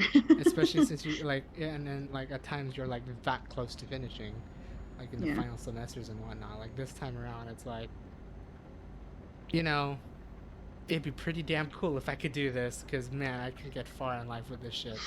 Oh, yeah, absolutely. And that's kind of what I'm doing. And I'm already reaping the rewards of this a little bit because Mm-hmm. someone from Toastmasters, Daryl knows her. I'm not going to name drop here because there's no point. None of you really care about Edmonton, Alberta, per se. Right. But I'm already reaping the rewards because of all the work I'm doing and my upcoming roles coming up here in the next week or so. Oh my uh, god. Right. someone wrote a reference letter for a teaching job. Ooh. So Right. I'm already getting those connections, and I've she's got me under her wing in a very clever goddamn way, She really uh, does. and she's willing to write me a reference letter for like a job. So I'm already seeing like rewards for all the stuff I'm doing and putting my Right. heart, soul, and life into right now. Right. Damn. Yeah, and That's then still amazing. yeah, it's pretty crazy. So it's a grind, and I'm gonna Mm-hmm. be exhausted. And it gets a little worse because Meg put up my schedule for my first week there. Mm-hmm. So I work Friday daytime next week, okay? So I work a 1 to 5 p.m. shift my time, so mountain time Right. for all you nerds out there. Saturday I have off. Sunday I start my first overnight shift. Okay. Yeah. Oh, what? That's like, I can't really schedule for your very first night shift. Back again. But here's a complimentary day shift in order to start this all off. No, like next week I'm still at my other store, like Southside. Oh. And Oh. then, like, instead of giving me a few days to fucking move or adjust my life, boom, Sunday night, 11:30 to 8 a.m. I'm working. Oh. Oh. So guess who's gonna be pulling an all-nighter Friday? Oh, geez. Me. Oh, geez. Oh, boy. Just so you Yeah. can get to a new schedule. Yeah, and then I get to readjust my availability when I get to that schedule, and I'm I have to ask Meg how it works again because overnight's kind of confusing. I'm like, because I want Tuesdays free, right? Like in the Right. morning, like early mornings, so that way I can get to Toastmasters for core Mm-hmm. development. But do I book off the Monday or the Tuesday? Because it's an Well, overnight, right? So like, because I right. technically Monday starts at 11:30 p.m. and then it goes to 8 a.m. like the next morning, Tuesday morning. So do I book off the Tuesday or do I book off the Monday? So I'm gonna have to ask Meg how that works again because it's been a year since I've done overnight. Right. Yeah. Because everything is like kind of, it is pretty opposite because of daytime, nighttime sort of thing. Especially Hmm. when you do your Toastmaster stuff in the daytime and then now you're working at the nighttime. It's like, Yeah. Well, luckily for Northern Lights, it's. Sorry, I'm really belchy today. God. Um, we are meeting in the morning for a few mhm. weeks. I think until August, so we're meeting at 9:30 a.m. So that's gonna be fun. If I do like 11:30 p.m. shift, 8 a.m. shift, fucking book it home for 9 a.m., make a coffee, and do Toastmasters from 9:30 to 11, and finally sleep. And then just crash. It's gonna be that bit of a grind, but I really do want to try to get that Tuesday off, like that morning. Right. Because that's going to be Bec- conflict of schedule if it comes to be on, like, if you work on a Monday night, it'd be yeah, conflict of schedule. yeah, because I've basically, how did Austin phrase it? For core development, I've become president, vice president of education, and vice president of membership in like 1 week. Nailed it. Fuck. Yeah, I'm everything. Help. pretty much. So we'll transition to Toastmaster, shall we? Lot has happened since the last time we talked about Toastmasters here on Truck and Talk. I will tell you that much. Yes, I've finished 2 of my 3 projects for level 3. So that was the Understanding Your Emotional Intelligence project I did way back in like freaking end of April. Then I finished Right. that one, and then I did Focus on the Positives, which was when Daryl was gone, uh, which was a really timely project because that's when I found out we were moving. So having that Focus on the Oh, Positives right. project was really great to have for me, and I've been clinging to some of those things even now to this day as I'm Oh. inundated with stress. Oh. uh, yeah, practicing gratitude every day and doing some positivity work and rethinking negativity, doing all that stuff. That's basically what the project was, which was super helpful. Mm-hmm. So I did those 2 projects, did those 2 speeches, boom. And then I started to go back to core development randomly during this time because I finally wasn't working Tuesdays, or I was doing closing shifts instead of morning shifts. So it's like I'm And free for a little bit. I'm free, and then it's a very funny story for core development. I'm gonna skip Northern Lights for now, but I will backtrack to it because we had club executive election, and I've got a position, You um, have. Congrats. which thanks to mother effing Austin. I love Austin. I can't hate him, but it's also thanks His Austin. fault. Yeah, It's his fault and gratitude that he has brought you to this notion and moment and such. pretty much. Yeah. So yeah, I started to reattend core development during this time, and my second meeting back in a row, this lady that I've been talking about. I'm gonna just call her MF because that's the initials of her name. I listened to Austin gave a speech because he's club coach for Core Development. So you're going to hear me say Austin a lot. He's a club member with me at Northern Lights, and he's with Core Development as well. And I might be joining him at a third club together. Oh boy. Life, guys. So and I competed against him with the club contest or the speech contest. So if You you did. want all of that history, there you go. He did a presentation as a club coach about how we can gain membership for core development again, and how we can get from a collapsed club status back to a club status, like a formal club recognition again. Right.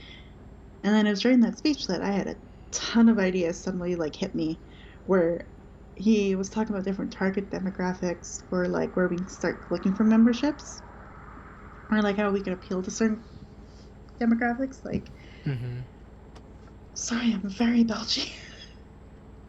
That ice cream's getting to you. That dinner's getting to you. A little bit. So he had a presentation. He was talking about how we could reach out to different corporations in the downtown core because we're a downtown club. He talked about reaching out to certain university programs and students, and then he talked about a couple other things, and I really felt he hit the mark on those, but I also felt he missed it when he didn't bring up education at all, or education students, or even just other charity clubs in the city, so like Rotary and other things like that. Ooh, right. And so I had other ideas, and then he had nothing about social media or marketing, so I brought that to the fore table, saying I have connections on social media to help us grow, because more backstory. I've been attending random Toastmasters clubs when I can, and I've kind of got a name across the district at this point, thanks to my visitations.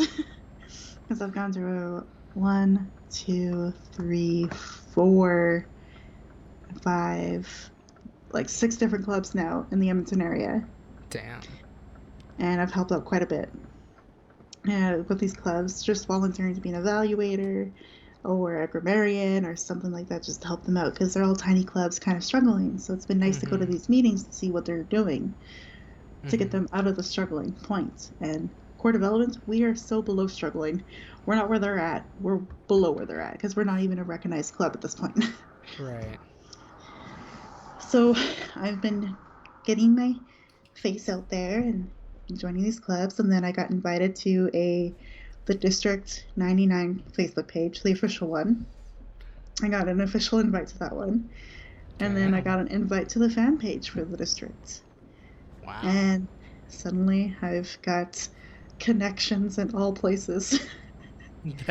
that no one has ever sought to have before.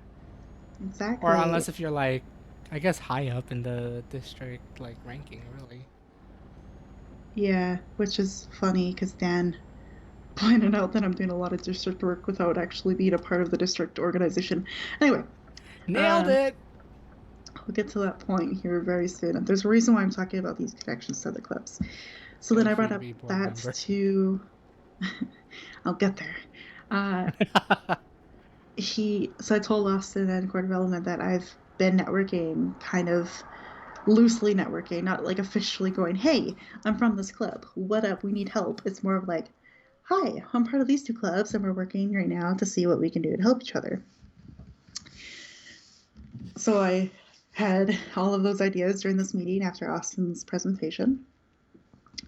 Suddenly, MF was like, Violet, I think you'd be a really great asset. Are you going to stick around with core development for a while? I'm like, absolutely, I'll stick around. Whenever I can make it, I'll make it. And she's like, great. Did you know that Toastmasters can have 2 club coaches at a club? I was like, no, I had no idea. She's like, great, I'm going to send in the paperwork. You're going to be a club coach with Austin. I was like, what now? So she basically voluntold me that I'm now a club coach for core development in pursuit of getting my... voluntold, yeah. In pursuit of getting my Distinguished Toastmasters title. Damn. So, background to this, there's certain things you have to have completed to get your Distinguished Toastmasters. You have to have an entire pathway done, so all levels 1 to 5 done in the pathway. You have to start a second pathway and get all the way up to level 3 in that second pathway. Oh wow. You Right. have to be a club mentor, a club coach. You have to sponsor a club, which means you will pay for membership for someone potentially, or donate money for a room fee, for example, if they're renting a room, that some kind of sponsorship in that way. Oh, I see. Okay. And then you have to do a few other things in regards to it, and do your final Distinguished Toastmasters project. Fun fact, I've done most of this. I've not the pathways, that's a big work in progress. That's going to probably take the longest out of everything there. Right. But I'm already club mentor, I'm a club coach. Yeah, I've already got my feet really on that pathway to become distinguished. You really do. At the young age of 26, which is what they like to point out to me. Yeah. Hey, it's I'm, someone who wants to just get to doing something, really, right? oh, and you have to serve on an elective for 12 months. Or Hmm. on an executive for 12 months, which Hmm. I will be for this upcoming year as VPE for Northern Lights. What up? I'm Vice Hey, President of spoiler Education. alert. Yeah, I'll get to that election here in a moment, but there's that category in the requirements for DTM that I've got as well. Dang. Yeah. Oh, I have to serve on the district at one point too, so I have a feeling if Dan keeps Hi, grooming honorary me, member. or I could be his successor. Oh If he my. keeps roping me into things. God damn it. That's funny. So yeah, I'm club coach for core development now, which leads to a big project that has become bigger and bigger over the last really just 3 weeks, to be honest. It's funny you do say 3 weeks. It feels like it's been a lot longer than that, but realizing now it is. That's only been 3 weeks. I've been toying around with the idea for this project for a couple weeks beforehand before I officially presented it to Austin. Then I Right. reached out and put my hands into the pocket of Dan, who's our club growth director for the district. And suddenly, things are happening. Let me explain this project, shall I? So, I had this idea because, of course, I've been going to a lot of different Toastmasters meetings. I'm seeing the struggles with membership, COVID, all that kind of stuff. And I was trying to think of ways to help these clubs out. Because obviously, I see a lot of value in Toastmasters, and I've learned so much from this organization that I feel like people need to know about it. Mm-hmm. I think membership is super important, and I think if people are willing to drop in that $50 US a year to really develop their personal skills, professional skills, leadership skills, communication skills, all these things, we'll have a really great society. For real. So I had this idea floating around about why don't we. There's not a ton of networking really in Toastmasters between the clubs. I think people attend clubs if they're invited as a guest, or if they can make it, they'll go. Otherwise, they are very loyal to their own clubs and they don't really branch out. So then I came up with this idea of maybe let's do a networking event for Toastmasters. We bring in a variety of clubs, some small ones, even maybe a few collapse clubs if they're interested in coming back again, like core development. And Mm-hmm. we meet and mix and mingle and network with clubs that are maintained status throughout the pandemic, and then clubs that have just exceeded membership um, expectations, and get together and share the strategies of how they've done it, where are they reaching out to, what are their target demographics, what strategies have they been doing, where are they getting their PR materials, these kinds of things. Mm-hmm. How are they being successful and all that stuff, and where they're going right or wrong in it. Exactly. So I wrote out all the details to this event in the sense of my plan to get it going and started, the actual procedure of the event when it came to the day of, and then additional considerations and assistance where needed. I wrote up this big document. And my first step was to reach out to the district because at first I thought, why don't we just do this one big all event for the whole district? But then Dan coached me and said, this will be a first-time thing for a lot of us to do. Why don't we just start with the Edmonton area? Let's invite 6 to 10 clubs out, and let's just do like a small event to begin with, get feedback, see how it goes, what works, what doesn't work, and then we can slowly start expanding it throughout the year. I was like, yeah, good idea. That's great. So he basically gave me the all clear to go ahead with it. Right.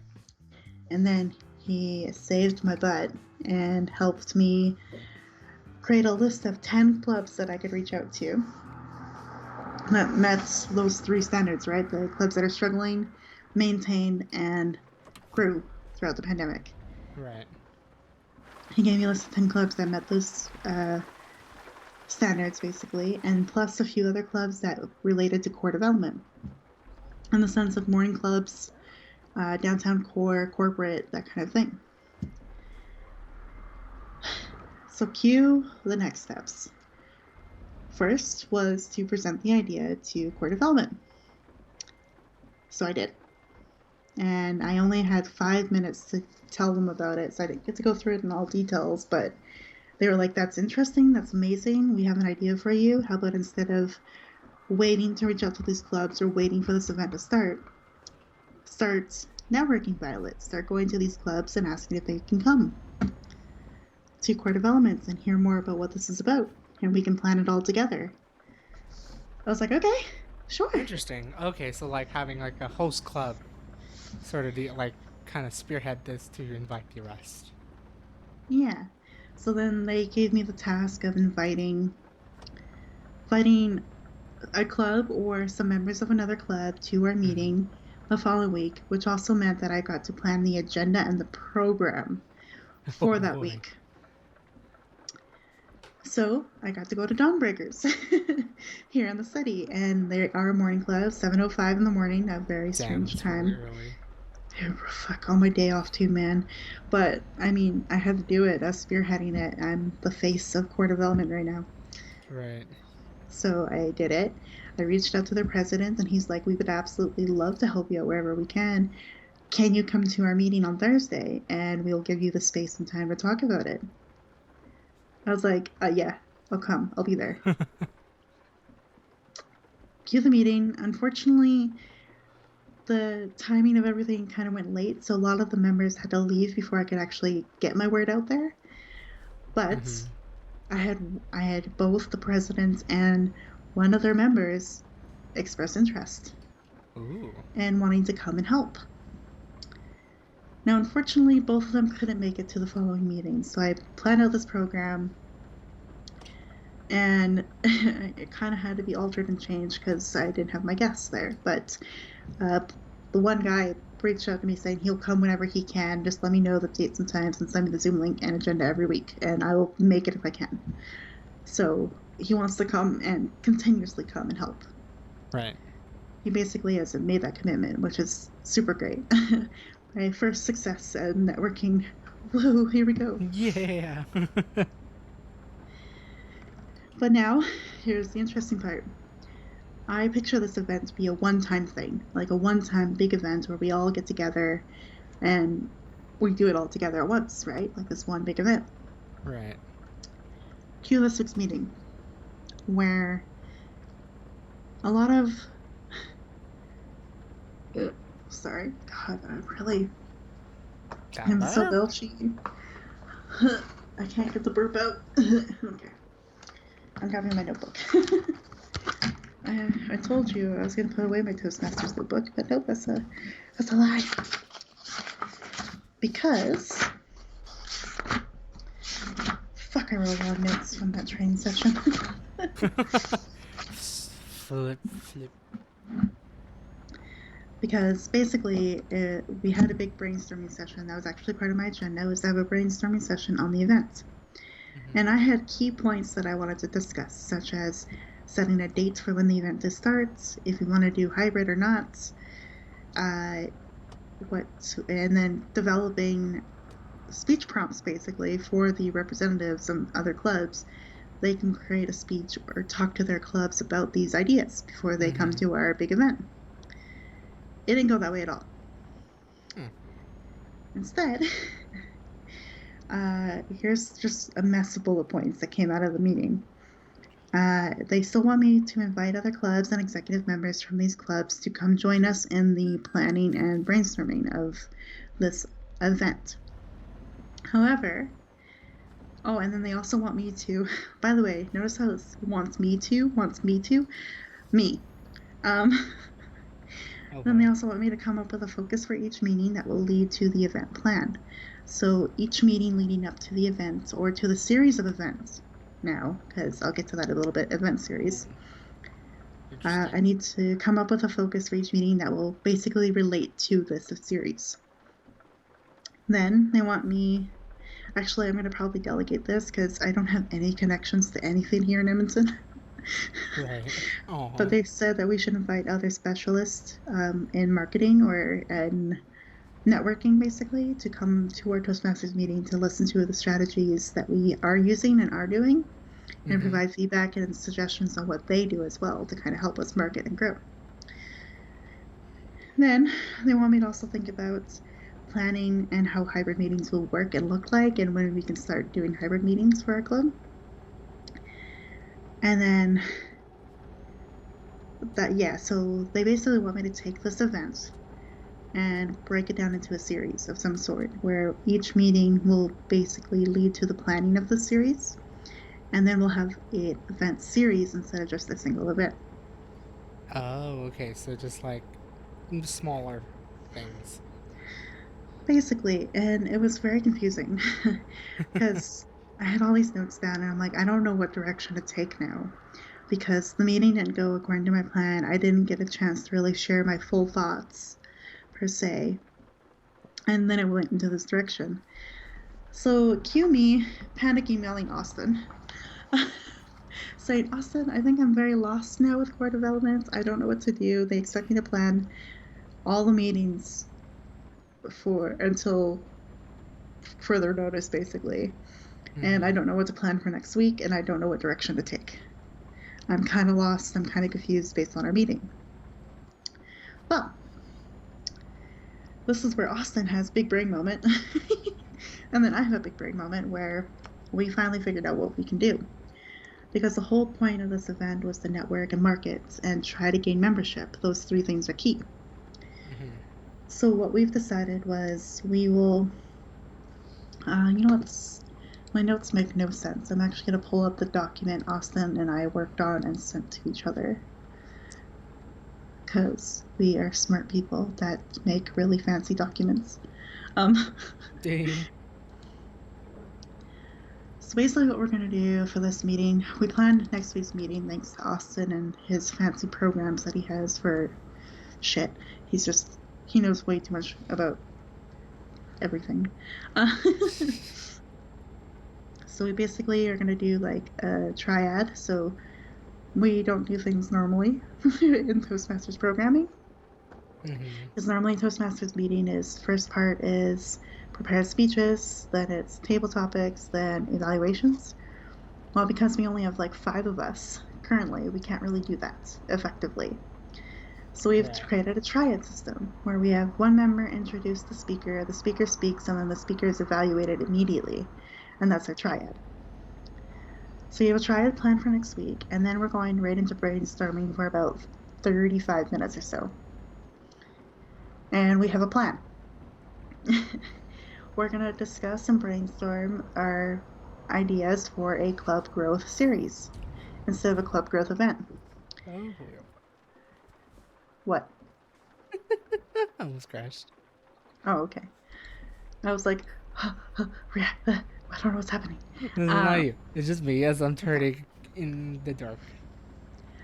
So then this is what we have planned for the brainstorming session, and I get to facilitate this, so I'm gonna have to be like really stickler about point one, point two, point three, point four, point five.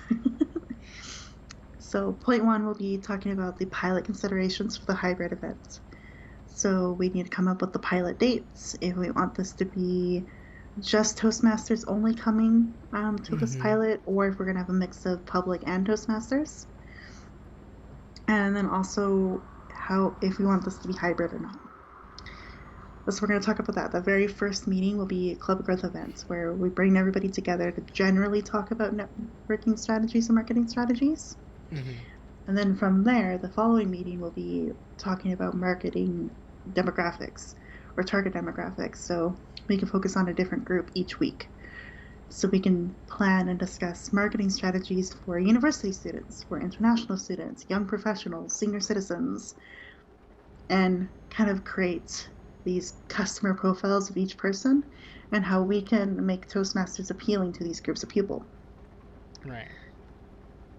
So we're going to do a series based on that, basically. And then we also need to figure out, when it comes to hybrid, what will be the room rental fee, what will be our budget for all this and for new technology and equipment, and what can be our max capacity in person with COVID regulations and building regulations, because there's those two elements there. Right. So we're going to talk about that.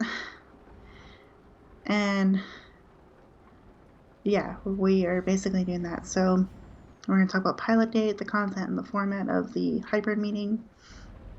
We're going to also brainstorm and talk about what we want each representative from the clubs to talk about in terms of what makes their club successful and how they did it, to what challenges are they currently facing and what have they tried to overcome it. And then the following meetings, basically, after we do all this planning, the next step will be to prepare for the pilot, bring club members, like other clubs, to our meetings, get them involved, get them excited about this, and then start the series event. So we were thinking, sorry, I'm really belchy. I hate it. No I'm a worries. good speaker, I promise. I just. So basically, we're going to do a lot of planning, networking, leading up to our very first meeting of the series, which is the general marketing for Toastmasters meeting. So, like our club growth events, my main idea will be the first meeting, and we'll do that probably virtually. Mm-hmm. The second meeting after that will be then taking what was discussed and then trying to apply it to different target audiences and demographics, and creating prospective member profiles basically for each Mm-hmm. demographic. Okay. The next meeting after that will be strategies for engaging with your target market as a club, because again, all these guys are going to be from other clubs. So we're Right. hoping that each club will have a target demographic they want to appeal to after that meeting. And the following meeting will be now strategizing and working together to how do we get that prospective member to join Toastmasters, or that target demographic, how can we appeal to them? Mm-hmm. That'll be the engagement part. And then the following one will be software to help with marketing, public relations, and basically PR stuff. And then the last part will be, because we want to pilot the hybrid meeting during all this, and then our last that's hard. Henry. And the last idea for a meeting for this series will be, this is how we've been able to run a hybrid meeting, and now let's teach your clubs how you can do it. Ah, okay.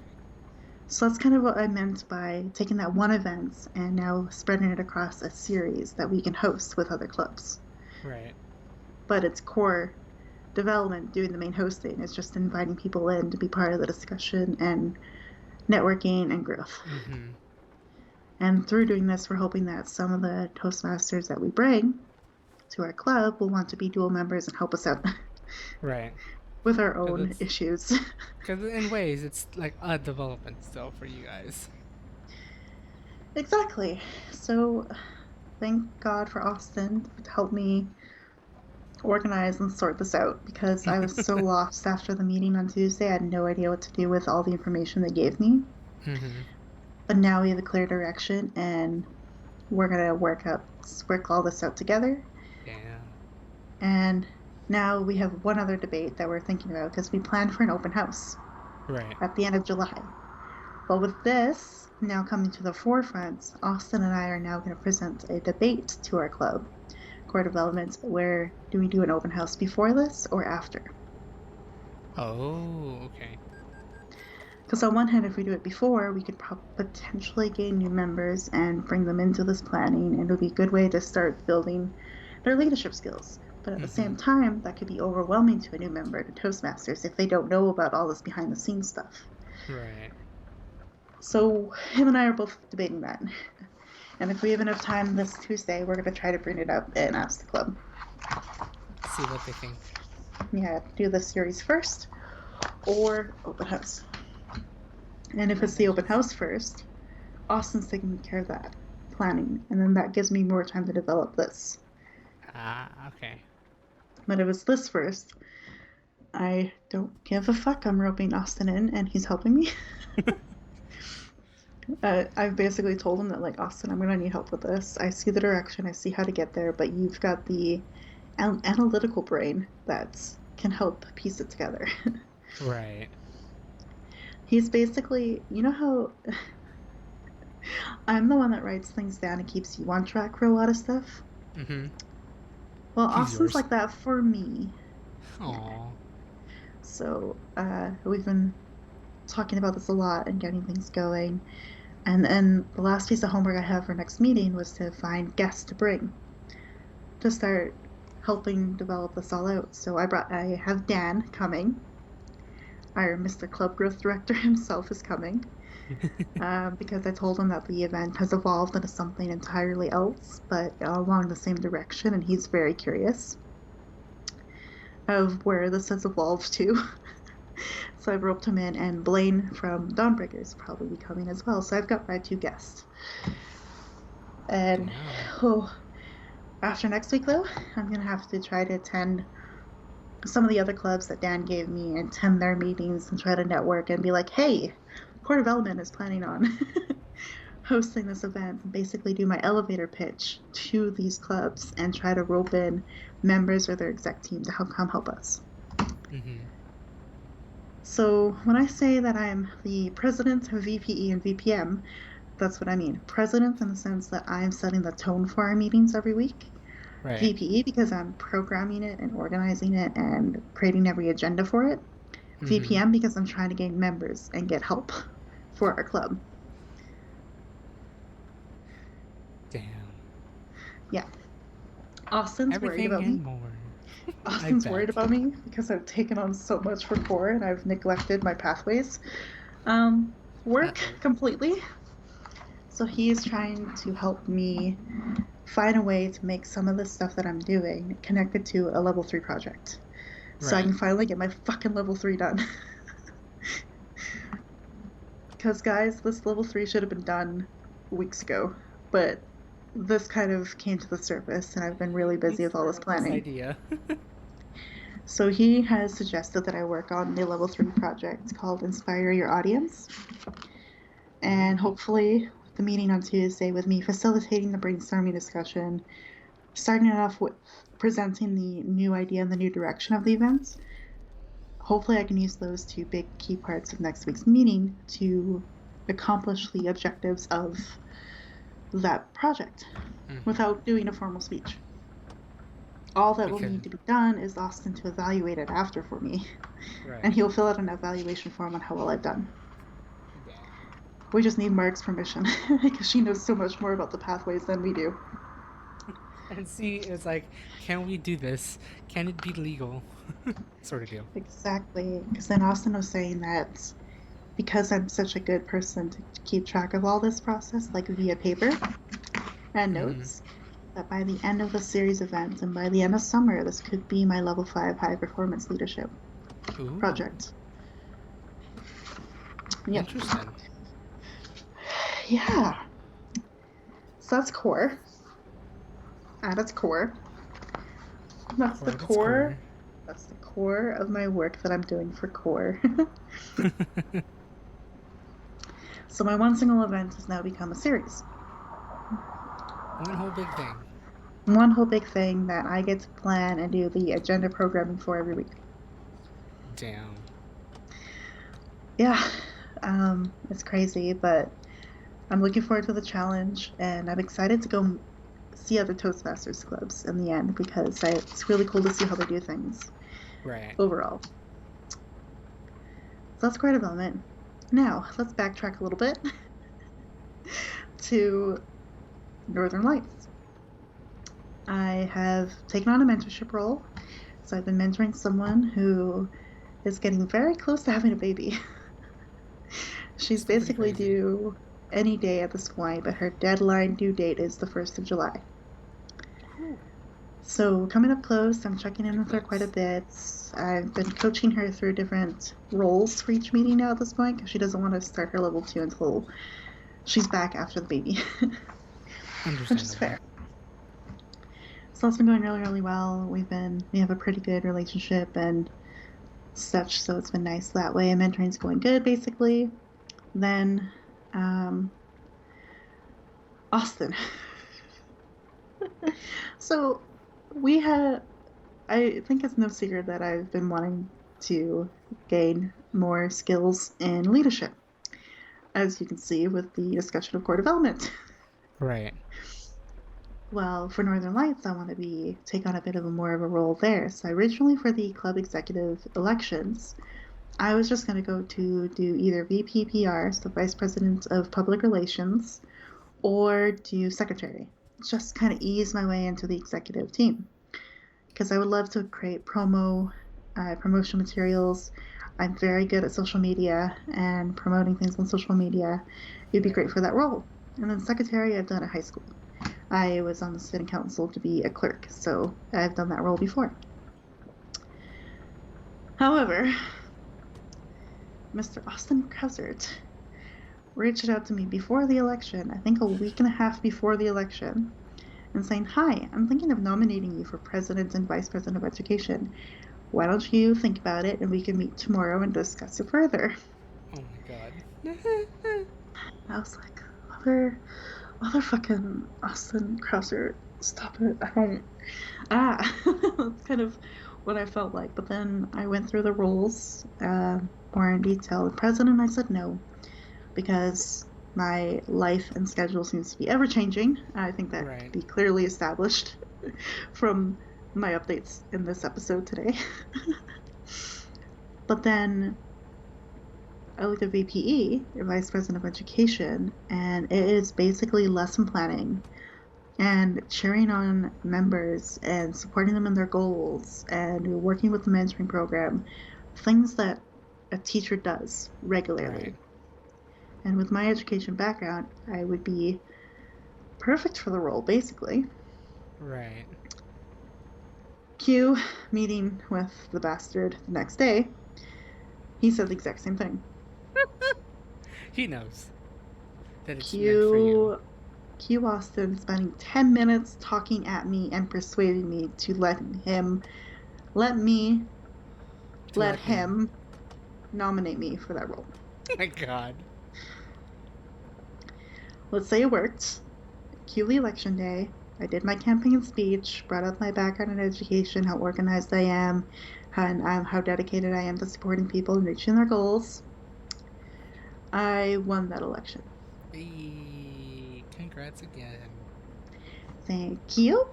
And what's really exciting is that our presidents for the incoming year is brand new to Toastmasters. Well, he's not brand new. He helped charter a club way back when and then had to leave Toastmasters for quite a long period of time and has just rejoined it. He's our president, That's pretty incoming. awesome. So him and I are working literally side by side, arm in arm, basically, throughout this upcoming year. Aw. What's nice about that is that we're both brand new to this. That's still pretty cool. Letting the So newbies run the whole club.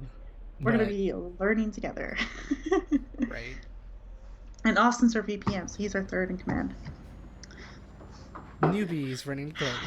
Pretty much. So there's more leadership coming my way. And Oh boy. I had to attend a 4.5 hour club training fucking day, basically, where I got to learn more about VPE and the roles and the technology behind it and how to use Toastmasters websites to do my role the best way that I can. Mm-hmm. I am extremely overwhelmed with what And the VPE technology. means. Oh, No, not that too. technology, the VPE role. I'm definitely going to have to start paying attention to my meetings and members in the club and Mm-hmm. start reaching out to form an education committee to help me manage this role because I don't think I can do it by myself. Right. Oh, Ugh, I'm all shoot. super belchy. So it's interesting, but it's really nice that in the Toastmasters program, it's like VPE is the busiest person on the exec team. Get help. Was the solid advice from across the board. Get help. Even if it's just one person to assist you through everything, get help. Right. And I was like, solid. I actually get to learn how to ask for help. That's will be a good skill to develop. So, a lot coming my way, Toastmasters, but I'm very excited. I'm hoping that Marg. No, wrong person. Shit. I'm hoping. I emailed someone this week to ask about the level 3 project and if I can relate it to core. What the fuck are you Ooh, me. doing? Yes, you. I missed my turn. I wanted to get some gas. Oh, I did So it you just. illegal. Yeah, that was. I was gonna say, girl, that sign says wrong way. And there was a truck coming at me too. It's great. Wow. But I really need to get gas. Fair. Okay, that distracted me. I decided to go back and watch the stream. Hello. Well, hi. You're And welcome for some entertainment here. yeah, I lost my train of thought. Oh, I'm trying to find out if what the stuff I'll be doing and leading on Tuesday will relate to that level 3 project. And then I'll be done my level 3 for my first pathway. Ooh.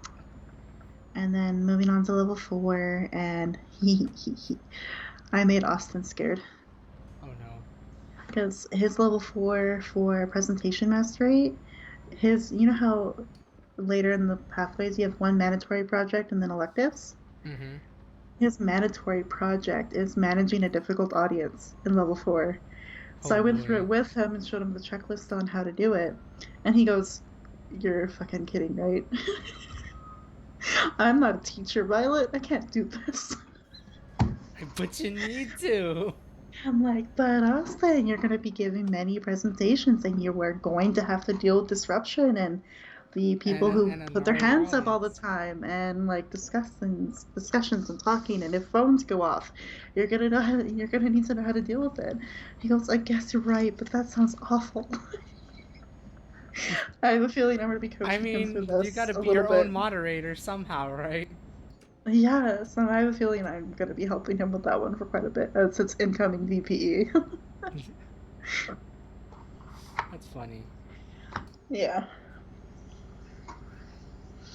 But if everything goes well and I can really focus on this pathway, I should be done this pathway by probably by October.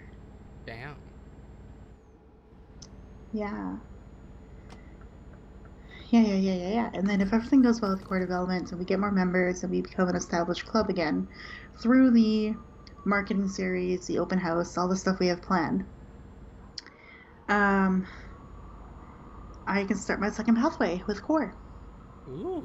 and register that pathway with core as soon as we become a recognized club again. And then I'll be very close to my DTM, basically, after all of this. Right. Yeah.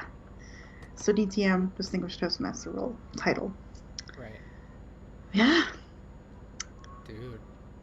Which means I get to do And this another is what I icebreaker missed. speech and another, like, do those level 1 and 2 projects all over again, basically. Oh boy. Yep. And I've only been gone for 5. We've only been. No, it's been 7 weeks since you've been last seen on this podcast. What Look up, what happened. guys? I've, uh, I've grown. You've grown exponentially. I have big girl pants on in 2 clubs now. You Oh, do and have now big girl speaking of the pants on. third club, I got invited to Edmonton Advanced Club tonight to be an evaluator because Mm-hmm. they did an event where they had 10 speakers and they needed 10 evaluators. So 10 speakers are all the club members of Edmonton Advanced. They all did a speech, and then they invited 10 guests to evaluate them. Oh, interesting. Yeah. So I got invited to that. But Mark, the cheeky woman, attached a membership form to my email. She Yeah. wants she wants me to become a member of this motherfucking club. Luckily, they only meet once a month, every third Thursday.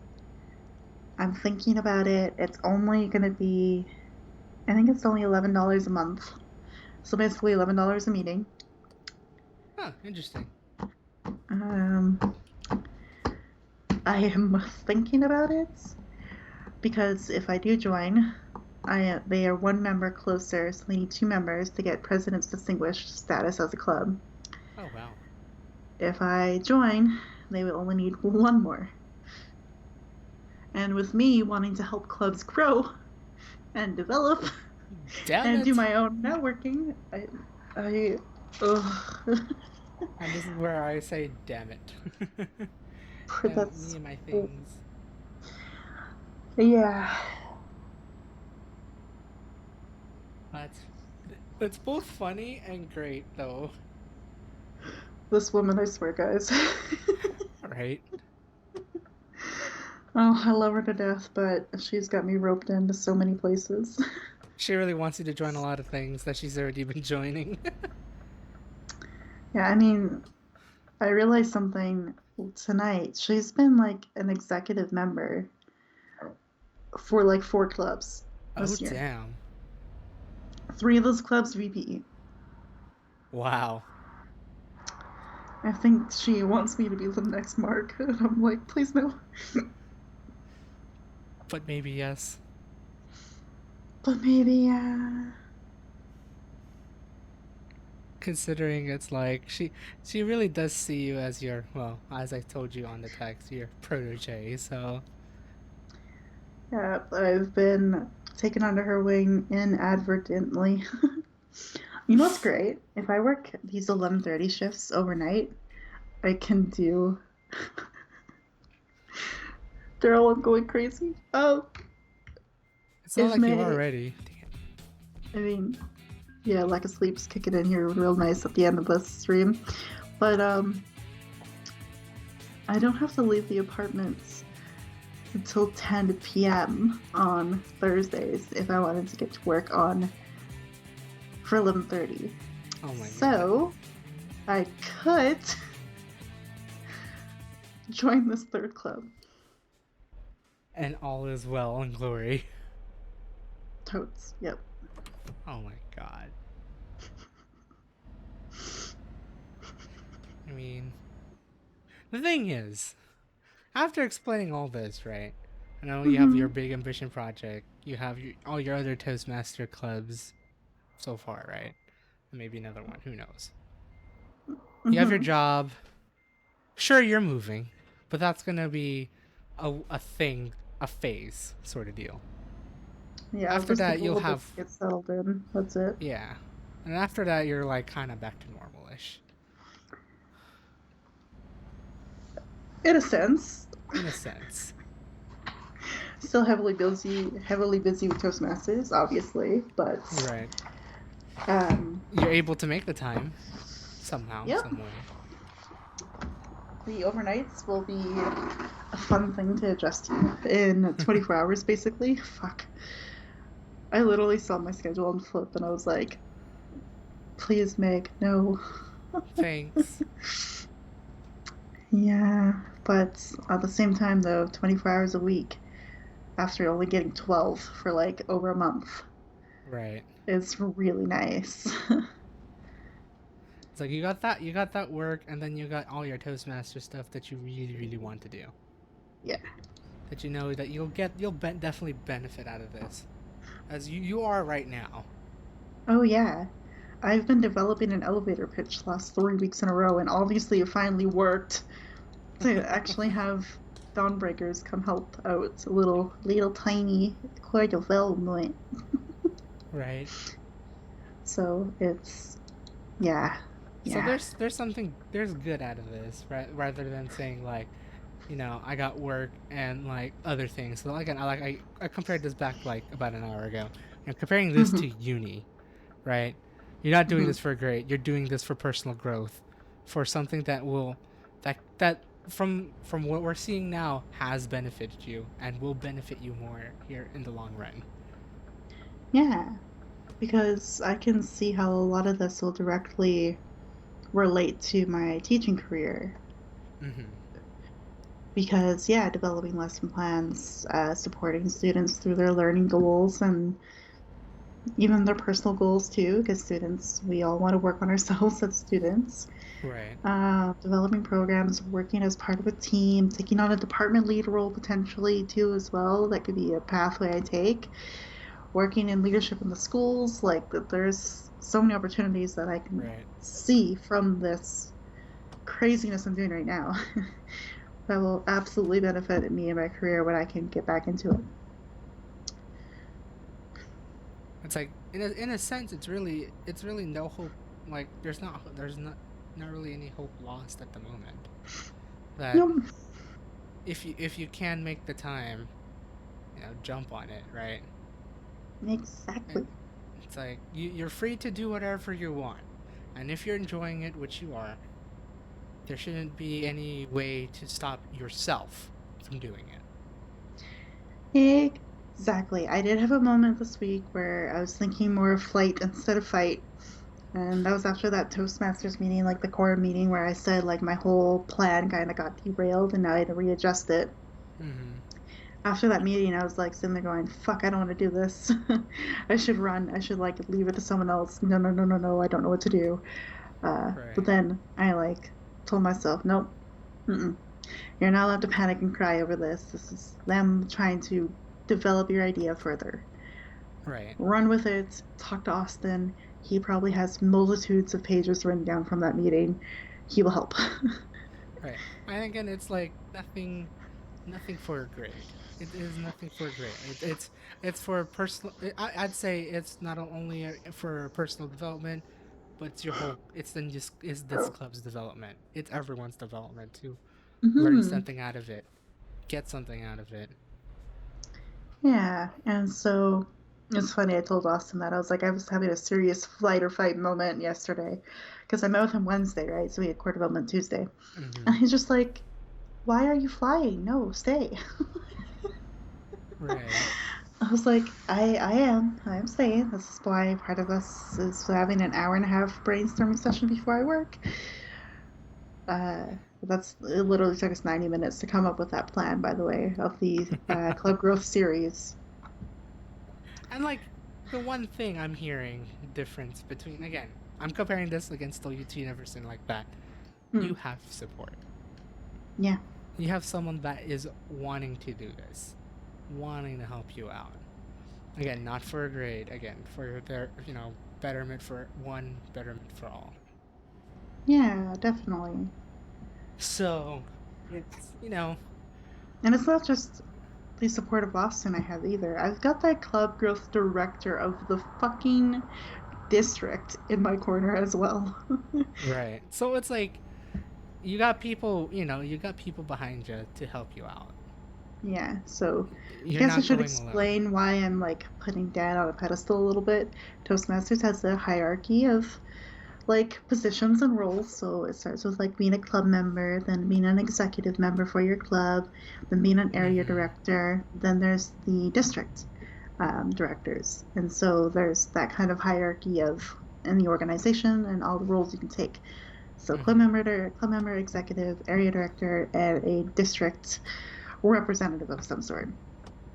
And so Right. Dan is the district club growth director. So he's part of the district directors. So he's all the way up there, near the very top of the very local command, basically. Mm-hmm. And he's been struggling with club growth and getting his ideas out there. So he's been really happy that he sees me, this tiny little club member right now, trying to help. Right. So, That's although he still called me fucking crazy and I shouldn't care this much, but you know, I do. And that's part of the Austin did a speech tonight. I don't talk about Austin all the time, but he talked about a speech about what makes a great leader. And it's you have intrinsic motivation, which I do. Like all the stuff I'm doing is for the good of the club, right. the organization, and others, really, because I can see benefit for personal people or for people personally to grow. Mm-hmm. Intrinsic And I'll motivation. go Yeah. ahead. I think I might have a final thought in it too, like in this whole thing. But go ahead. Yeah, so he's talking about like a good leader has intrinsic motivation. They I forget everything already. I'm gonna have to make Austin do his speech for our club because I agree with a lot of things he said about being a good leader. I was like, that sounds like me right now. Fuck. Um, but the It's like, intrinsic did you motivation is the inadvertently big write the part. speech on me?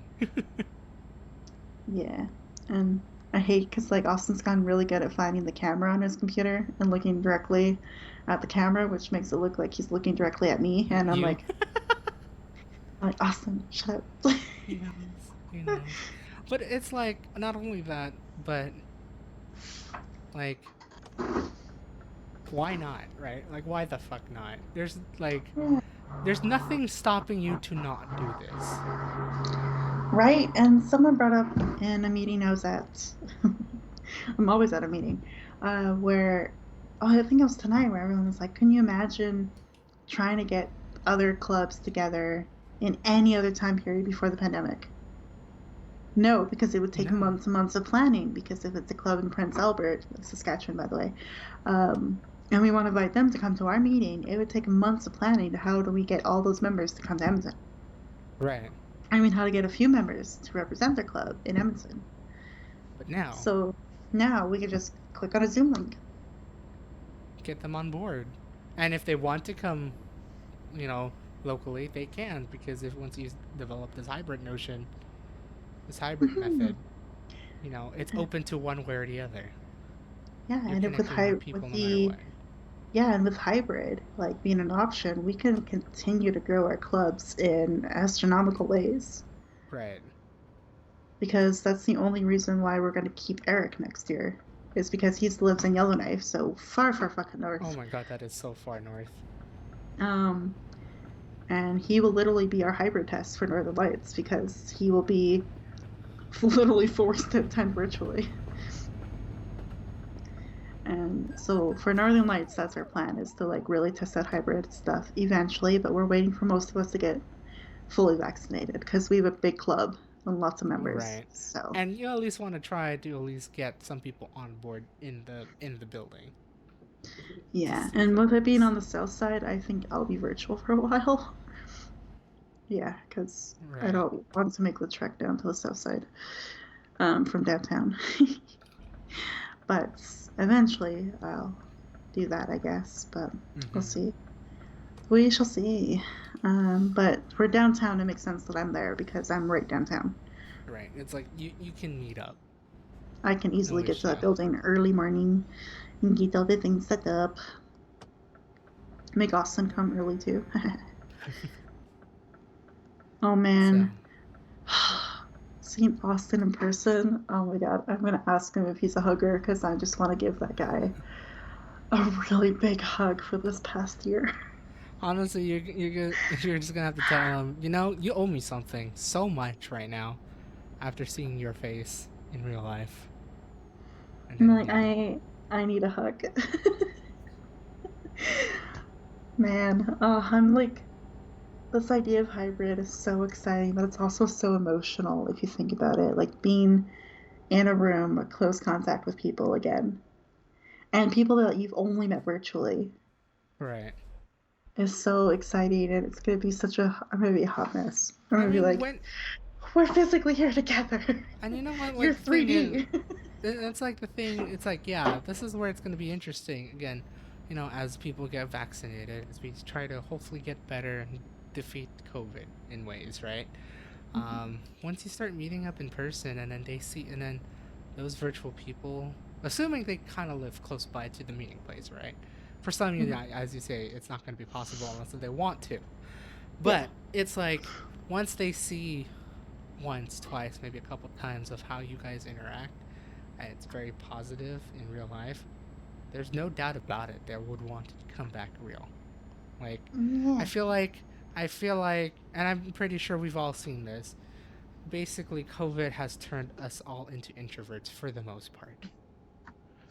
So just to Yeah. come back out there, get yourself out there, meeting with, socializing with people physically, which is really, I will say, even as an introvert, like as introverts, there is something about meeting with people realistically, touching, shaking their hands, slapping them, doing something stupid, right? Or doing something I'm thoughtful. I'm genuinely excited to see how a Toastmaster meeting ran before COVID. Because if you Ooh, think that would about be it, I joined interesting. in October. So my That entire was in the Toastmasters midst. experience has been online. Right. So it'd be really fun to see like the actual Toastmasters lectern being used, having to stand up and physically go talk in front of everybody again. And Right. there's going to be like a relearning curve when it comes to public speaking in front of an actual physical audience in your It's room there's because a true difference between speaking on a phone, speaking with a webcam, and speaking in front of people. yeah, Definitely. because your eye contact will be different. You're not gonna look at a tiny little camera anymore. You're gonna be trying to Looking make at the eye contact with people and the tiny camera. and the tiny camera, especially for hybrid. Yeah, Yeah. um, and then also people are gonna react. You're gonna hear their reactions to your speech, which Right. is nerve wracking again to think You're about. not only gonna see that, you're also gonna see their reactions, because it's Yeah. not like you can just not look away from the Zoom window and just like perform a speech yourself like you're doing a YouTube video. That's I'm pretty sure how you see it, right? Like it's like Oh yeah. you're kind of performing, you're kind of doing a YouTube video. You're talking to the camera Because rather than talking to the person. I'm a cheeky bitch when it comes to my speeches. I don't do speaker view. I go to gallery view so I can hide. So I Right. don't actually see my face when I'm doing my speech. Well, I mean, also, I guess one good thing is that you don't see your face either while you're talking, unless if someone decides to put a big ass mirror. Oh, please no, that's terrifying. That's terrifying. But like, but yeah, no, but there's still that weird. What do I have a mark?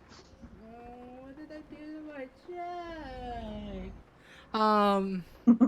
Anyways, like, yeah, that was like, you just once you see people, like, sure, you're meeting them, touching, but yeah, no, like, there's still one other thing you're doing there is you're gonna be out there running a club, doing something as a member.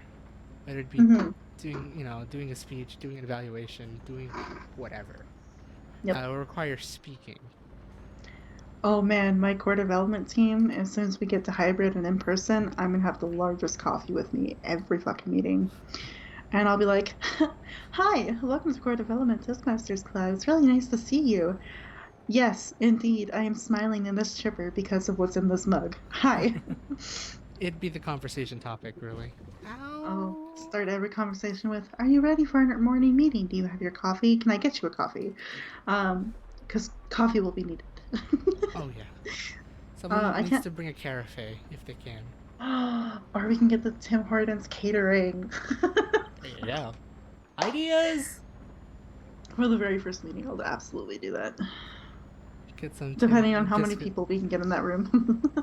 Even this is how then, I'll just this drink is the how you entire entice. carafe. This is how you entice them. First meeting, I'm getting Timmy's. Or we can do that for open house event. If we do our open house in person, be like, come in person or join us hybrid online with the sim link. But if you come in person, there's coffee and treats. We got snacks. We will fuel you for your early morning Toastmasters meeting. Like actually though. Now, a random aside, because I've been talking about Toastmasters a lot and I've kind of Toastmastered out. Right. Um, there's a little cafe like right beside the building where I'm living, and they do cake flavored milkshakes. No way. What? Yeah. So like red velvet, mango cheesecake, New York cheesecake, chocolate. I gotta find the picture my sister sent again. She went and got it. It's a big, large one for $8 too. That sounds reasonable actually And so they're for called something cake like that. shakes. So it's a full slice of cake blended in a milkshake. So they What have the red fuck? velvet, red velvet, chocolate caramel, Nanaimo bar, Nutella madness, and mango New York cheesecake. That's like a blizzard, but a very fancy ass blizzard. But yeah, If you think about it. And they have Italian Dude. food, which makes me really happy. But Did you anyway, drive by your area? it's literally like beside our building. That sounds like heaven. Right. God, I Right. can't wait. I can't wait. Again, I do hope like once you move, you should start vlogging it. You should keep doing it. Yeah, I know. No, It's but it'd be literally cool so just to like, see what's around there. oh yeah, I absolutely will. Although it's kind of controversial, my area right now, Oh yeah, I've heard. because they're I've renaming heard. the LRT transit station because of bad residential school history with First Nations peoples. Mm-hmm. And now they're debating if they should rename the entire neighborhood or not. So, that'll be an That interesting could be blog. interesting. Oh yeah, that would be. So, fun fact, there's my apartment building, there's the apartment building beside us, and then just across the street from that other building is the cafe that I was talking Oh about with the wow. cake milkshakes. Yeah. And there's a hair salon right there, which is nice. You legit have everything there. Oh man, I want to visit I when have it a little opens tiny again. Grandin grocery store too. A little Ooh, tiny you grocery have like, store. or how New York likes to call it, I think, a bodega. Oh yeah, it's a bodega. There's a pub. I mean, there's lots of pubs. We are downtown, Of course. legit. Oh boy, Jakey time. Maybe. Who knows? I'm really excited that I'm by Pampa Brazilian Steakhouse because they brought that to the city 5 or 6 years ago, and I've always wanted to go but never did. And I'm excited that there's one just like a block away. I wanna go. I need to get over. I can't get my ass over there when it opens. When the border opens up again. Being close to Brazilian Steakhouse too. What the fuck? Yeah, and then we can walk all throughout the legislature grounds and the buildings and the splash Yes. park and see the Yes. river and the university is just across the bridge. Dude, I could show you where I went to school. you can actually. Yep. Dude, man, come on. No, but like, hopefully everything, everyone get vaccinated now. There's a marble slab right up the street. Ice cream. Ice cream. Ice cream, milkshakes, and more. What the fuck? Ooh, Burger Priest. Yes. So it's like I'm curious now, as we now just change topics, right? Yeah. Um, Hi. I'm curious now. Like just within that area, like have like you, I'm assuming you've tried at least a good majority of the places over there where you live. Yeah, because the college I used to work at is 1, 2, 3, 4 blocks away. Oh right, okay. And that's where you like kind of just knew everything and everything. Yep, Or like in terms of food I places. walked down 109 quite often, so I know everything. Because like the street that we're on leads right up to McEwen, so like the whole university area up here is like I know all of it. Right, dude. The Timmy's is not that far away. It cough cough Timmy's. How close is the Timmy's there compared to where you're living now? So there should be a Timmy's kind of close by, right?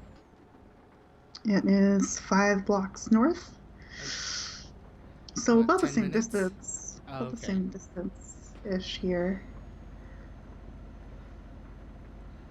Oh, so this is scary. I can't see where I'm going on this narrow road.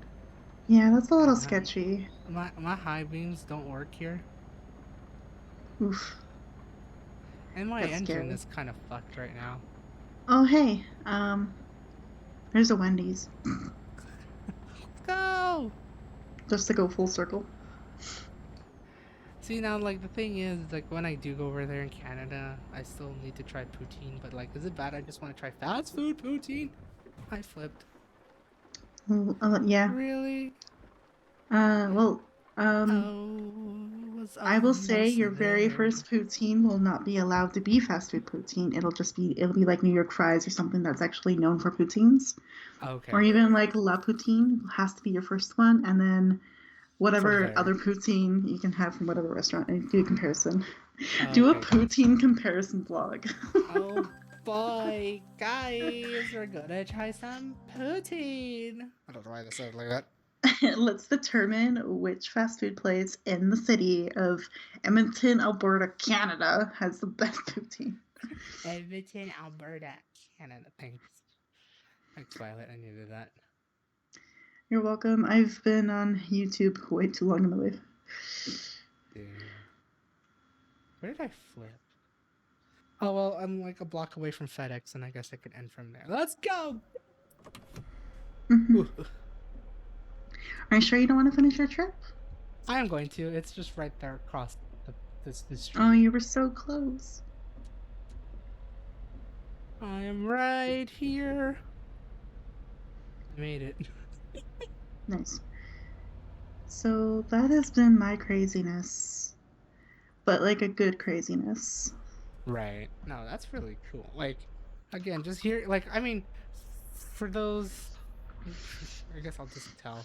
I kind of been like knowing things along the way, especially when traveling. Mm-hmm. However, like really rehearing everything now, sure, being condensed in about like an hour and a half or 2 hours, but like rehearing everything again of like how much you did in like the last 7 weeks, again, Mm-hmm. ever since the last truck and talk for you guys, it's surreal to Yeah. see what you have done. Yeah. Like it's insane, but also I want to congratulate you 20, 100 million times over because that's a fuck. I That's mean definitely that's true as well. It is fuck. yes, it is a fuck. But no. That's quite the feat you've placed yourself. I mean, what? Before I left, right? You were just thinking of what? It's like it was just right after competition, right? Or area contest. Or just like a contest in general. I'm just trying to like work on No. some small things. Oh yeah, it's because like I finished the area contest in April, and then I was like, I'll take March, April. And then I was like taking it slow with Toastmasters for a little while because that was the grind from February to that point was Right. intense for Toastmasters for me. Right. And then taking it slow and then quickly picking up the level 3 projects again in May And then doing to them. now where I'm at. Right. And it's like you're just do you like I think yeah, you were just finishing your first half of your level 3 project, going to start eventually working on your second one. And that's when I left.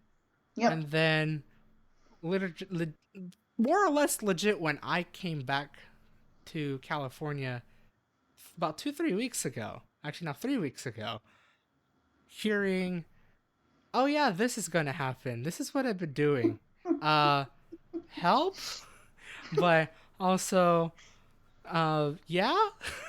I'm just Yeah. like, what did you do? But in a good way, definitely like in a very good way, because it's like I never expected to see you Oh, I totally just forgot pull it too from 0 to 100. that. Well, speaking of 0 to 100, I also delivered a speech very last minute during that time as well. Do you remember this? Because Mark Which was one was this struggling to one? find another speaker for an open Oh house. yeah, right. And it was the night before, and I was like, you know what? I finished my very first part of the mentoring program. I could do a speech on it. I have bullet point notes that I could try to make a speech about it. We were in a call. All right. This is like I think the first call coming back when I'm back. Eh, yeah, yeah. And so I was like, all right, Mark, I'll do it. I'll sign up for it. Went to the website, confirmed my role. As him and I were catching up and talking, I was writing the speech, and then Right. in the morning I got up very early. I didn't sleep. What a sleep. And finished writing it completely, delivered it on the same day, and got Dude, best speaker. that's insane. But again, like just that, and then hearing like, oh yeah, I'm helping out a club. Oh yeah, I think I'm getting nominated. I've got nominated. Oh yeah, I became this, and then now just hearing, oh yeah, this is what's been going on. I'm project planning, like going from just taking a slight break well, not even a slight break, just like trying to finish your levels to Toastmasters to becoming a project manager and many things with other Toastmasters clubs and including the main one in ways Mm-hmm. like Holy shit. Yeah. What did I miss basically? Again, I've heard this along the way. So it's like just, I've like, it's been the smaller holy shits. But rehearing this all over again, you and for you to just like re-explain everything here, well, for me re-explain, but definitely explain Mhm. everything that you've been doing for the past 7 weeks ever since the last truck and talk we've had together is Yeah. it's just very surreal, It puts and it I still all quite into enjoyed it. perspective. It really does. This for just rehearing this again, it definitely just put everything into perspective of what you've accomplished, what your goals are, what you're planning to do, and how a complete 180 you have done to just go from busy, take it easy, busy again. Pretty much. And it's not really going to slow down either anytime soon. So, And this is the weird thing. It's like this is not gonna like there's a phase, there's still a phase to it, like just like your contest speech, your contest speech in general, like there's phases to it. But mhm. at least with the contest speech there was concrete phases, when to do everything, and we'll see if you'll progress on and whatnot. This one is like, we'll see, but damn it, we're planning this shit. Yeah, exactly. So I'll have a more hopefully concrete phases, at least for core after next meeting. Oh, right, right. But when it comes to my personal pathway programming and trying to get that done, Mm-hmm. that's on to be announced. And knowing that, Because, oof, yeah, and knowing that there is no stopping right now, keep at it, exactly. really. Like, And honestly. I guess that's also why I would like to join maybe Edmonton events because then I can bang out those speeches for pathways. Like to take Edmonton events could be like my speech one, my speech clip where I Right. deliver speeches. Northern Lights VPE like programming and education role, and then club Mm-hmm. development is or core development is club development both. Uh, Right. is being the club coach and leading through an event series. Yeah, it's like you're a project manager for one, helper for another, and oh yeah, I still got to do my shit for for your new one, maybe. My what? Oh yeah, That's like, sorry. yeah, yeah. So like your path, your pathways, your VP, and then your whole. Mm-hmm. I'm spearheading this shit. Let's go. I guess. Yeah, yeah. It's quite a lot, but Oh yeah, it's all things I'm really genuinely enjoying, that's even if good. I'm That's totally pulling fair. out hair every once in a while, going ah. I mean, hopefully you're not. Hopefully you're pulling all out the bad hairs when you're doing this, because it sounds like you are. Yep, yep, yep, So, yep. yeah. But damn.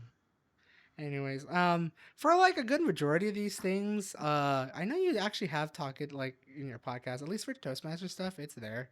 Like everything you heard about Toastmasters, it's all there. So go give her a follow if you haven't already on YouTube, Twitter for like short updates from her, as well as her podcast Dragon's Den. Again, she's doing right now. She's adventuring with history, so feel free to hear all the random, I guess, really random, obscure but amazing historical facts and stories you've gathered along the way. That could potentially Mm-hmm. become a new series, right? So Yep. there is that. So yeah, do definitely give her a follow. Hopefully everything all goes, well for her. I wish you all the best as always. But do support her as you can. Um, with that, yep, we're basically ending the stream. Those are most of my links right there to the right that Dragon has posted along the way. If you haven't already, follow me on YouTube. If you're watching this not subscribed, please subscribe to YouTube right now. That'd be great. I'm oddly closely enough to 300. It's weird. Probably the Very VODs. close. Do the thing. Yeah, do the thing. I'll be uploading now still more variety stuff because I got some gaming going on. I have this still, back up and running. And I still got a whole, like a handful of travel vlogs left. One is just going home, and then hopefully a writing one, and hopefully future travel vlogs. We'll see. I've been wanting to upload more, and hopefully I'll get to it here real soon. Um, with that, also follow me on Twitter because usually that's where I update you guys on streams, wherever I'm at. pictures and whatnot, and usually those pictures link to my Instagram. You can see all the pretty pictures. Hopefully, I take more pretty pictures as we go to Reading this weekend in the Please do. hotness, and you'll see everything. I'll try to take pretty pictures as I always do. Please. I think. Please. In any case, this is pretty much the rest of the stream. Again, thank you so much, Dragon, for joining me, for being an amazing guest, for telling one hell of an amazing experience you're experiencing for the past 7 weeks, and for the future and beyond, really. I am happy to finally have set it all in a place, and not have it broken up in our like DMs for like the last few weeks. Right. So it's nice to finally get it all out there and have this avenue and space to talk about it, because most people in my life right now don't really care. They're like, yeah, Toastmasters, whatever. And I'm like, no, bro. Toastmasters, though. Toastmasters. Like, I'm doing this shit. I have all this thing going on for me, and this is what I'm doing. And hey, this could be used as your archival measure. You tell stuff, other people tell stuff and whatnot. It could be used for archival measure of just knowing what have I done so far, what have I learned, what have I experienced, and that's basically what this live stream is for. Is sure it feels like it is a weekly live stream. It could be counted as a podcast as we're talking about stuff, but it's really also meant to archive just whatever we've done in the week. It's like a time capsule. It really is.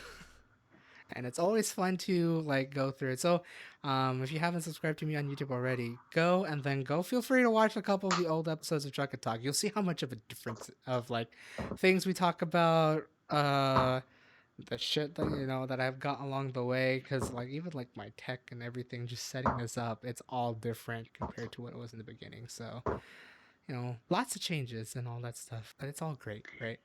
Changes. Yes. In any case, I hope you guys have a great day or night where the heck you are. Hopefully, I'll see you guys next week for more Truck and Talk Thursday. I guess I'm going to be doing another solo run here, as you told me that you're not going to be here, but that's fine. I'll figure it out along the way. I will have something to talk about this time around next week. I mean, I could make it, but I'd be an hour late. Okay, I see. We'll see. Because I work 5 to... Oh, sorry. I'll put it in your time. I work 4 to 8 your time exactly. And then it takes about an hour to get home. Right. Okay, so no, that'll be a thing. So, solo run. But, I mean, who knows? Maybe I'll find a guest. We'll see. There's always that chance to see if I could get someone here to talk about stuff. Who knows, right? I get bonus pay on Sunday. Sorry, I'm good. Ooh. Money! I don't know why I'm looking at my schedule. Money. But here we are. Yes, anyways, yeah, oh, go ahead. I was gonna say bye, everybody. Have a good night. See you guys next week. Life. Have a great day or night wherever you are. Again, thank you so much, Dragon, for all the stories and whatnot. And I'll see you guys next week. Unless if I do more streams. That's Dragon over there, and this is Fam Waits. Bye. See ya. Bye.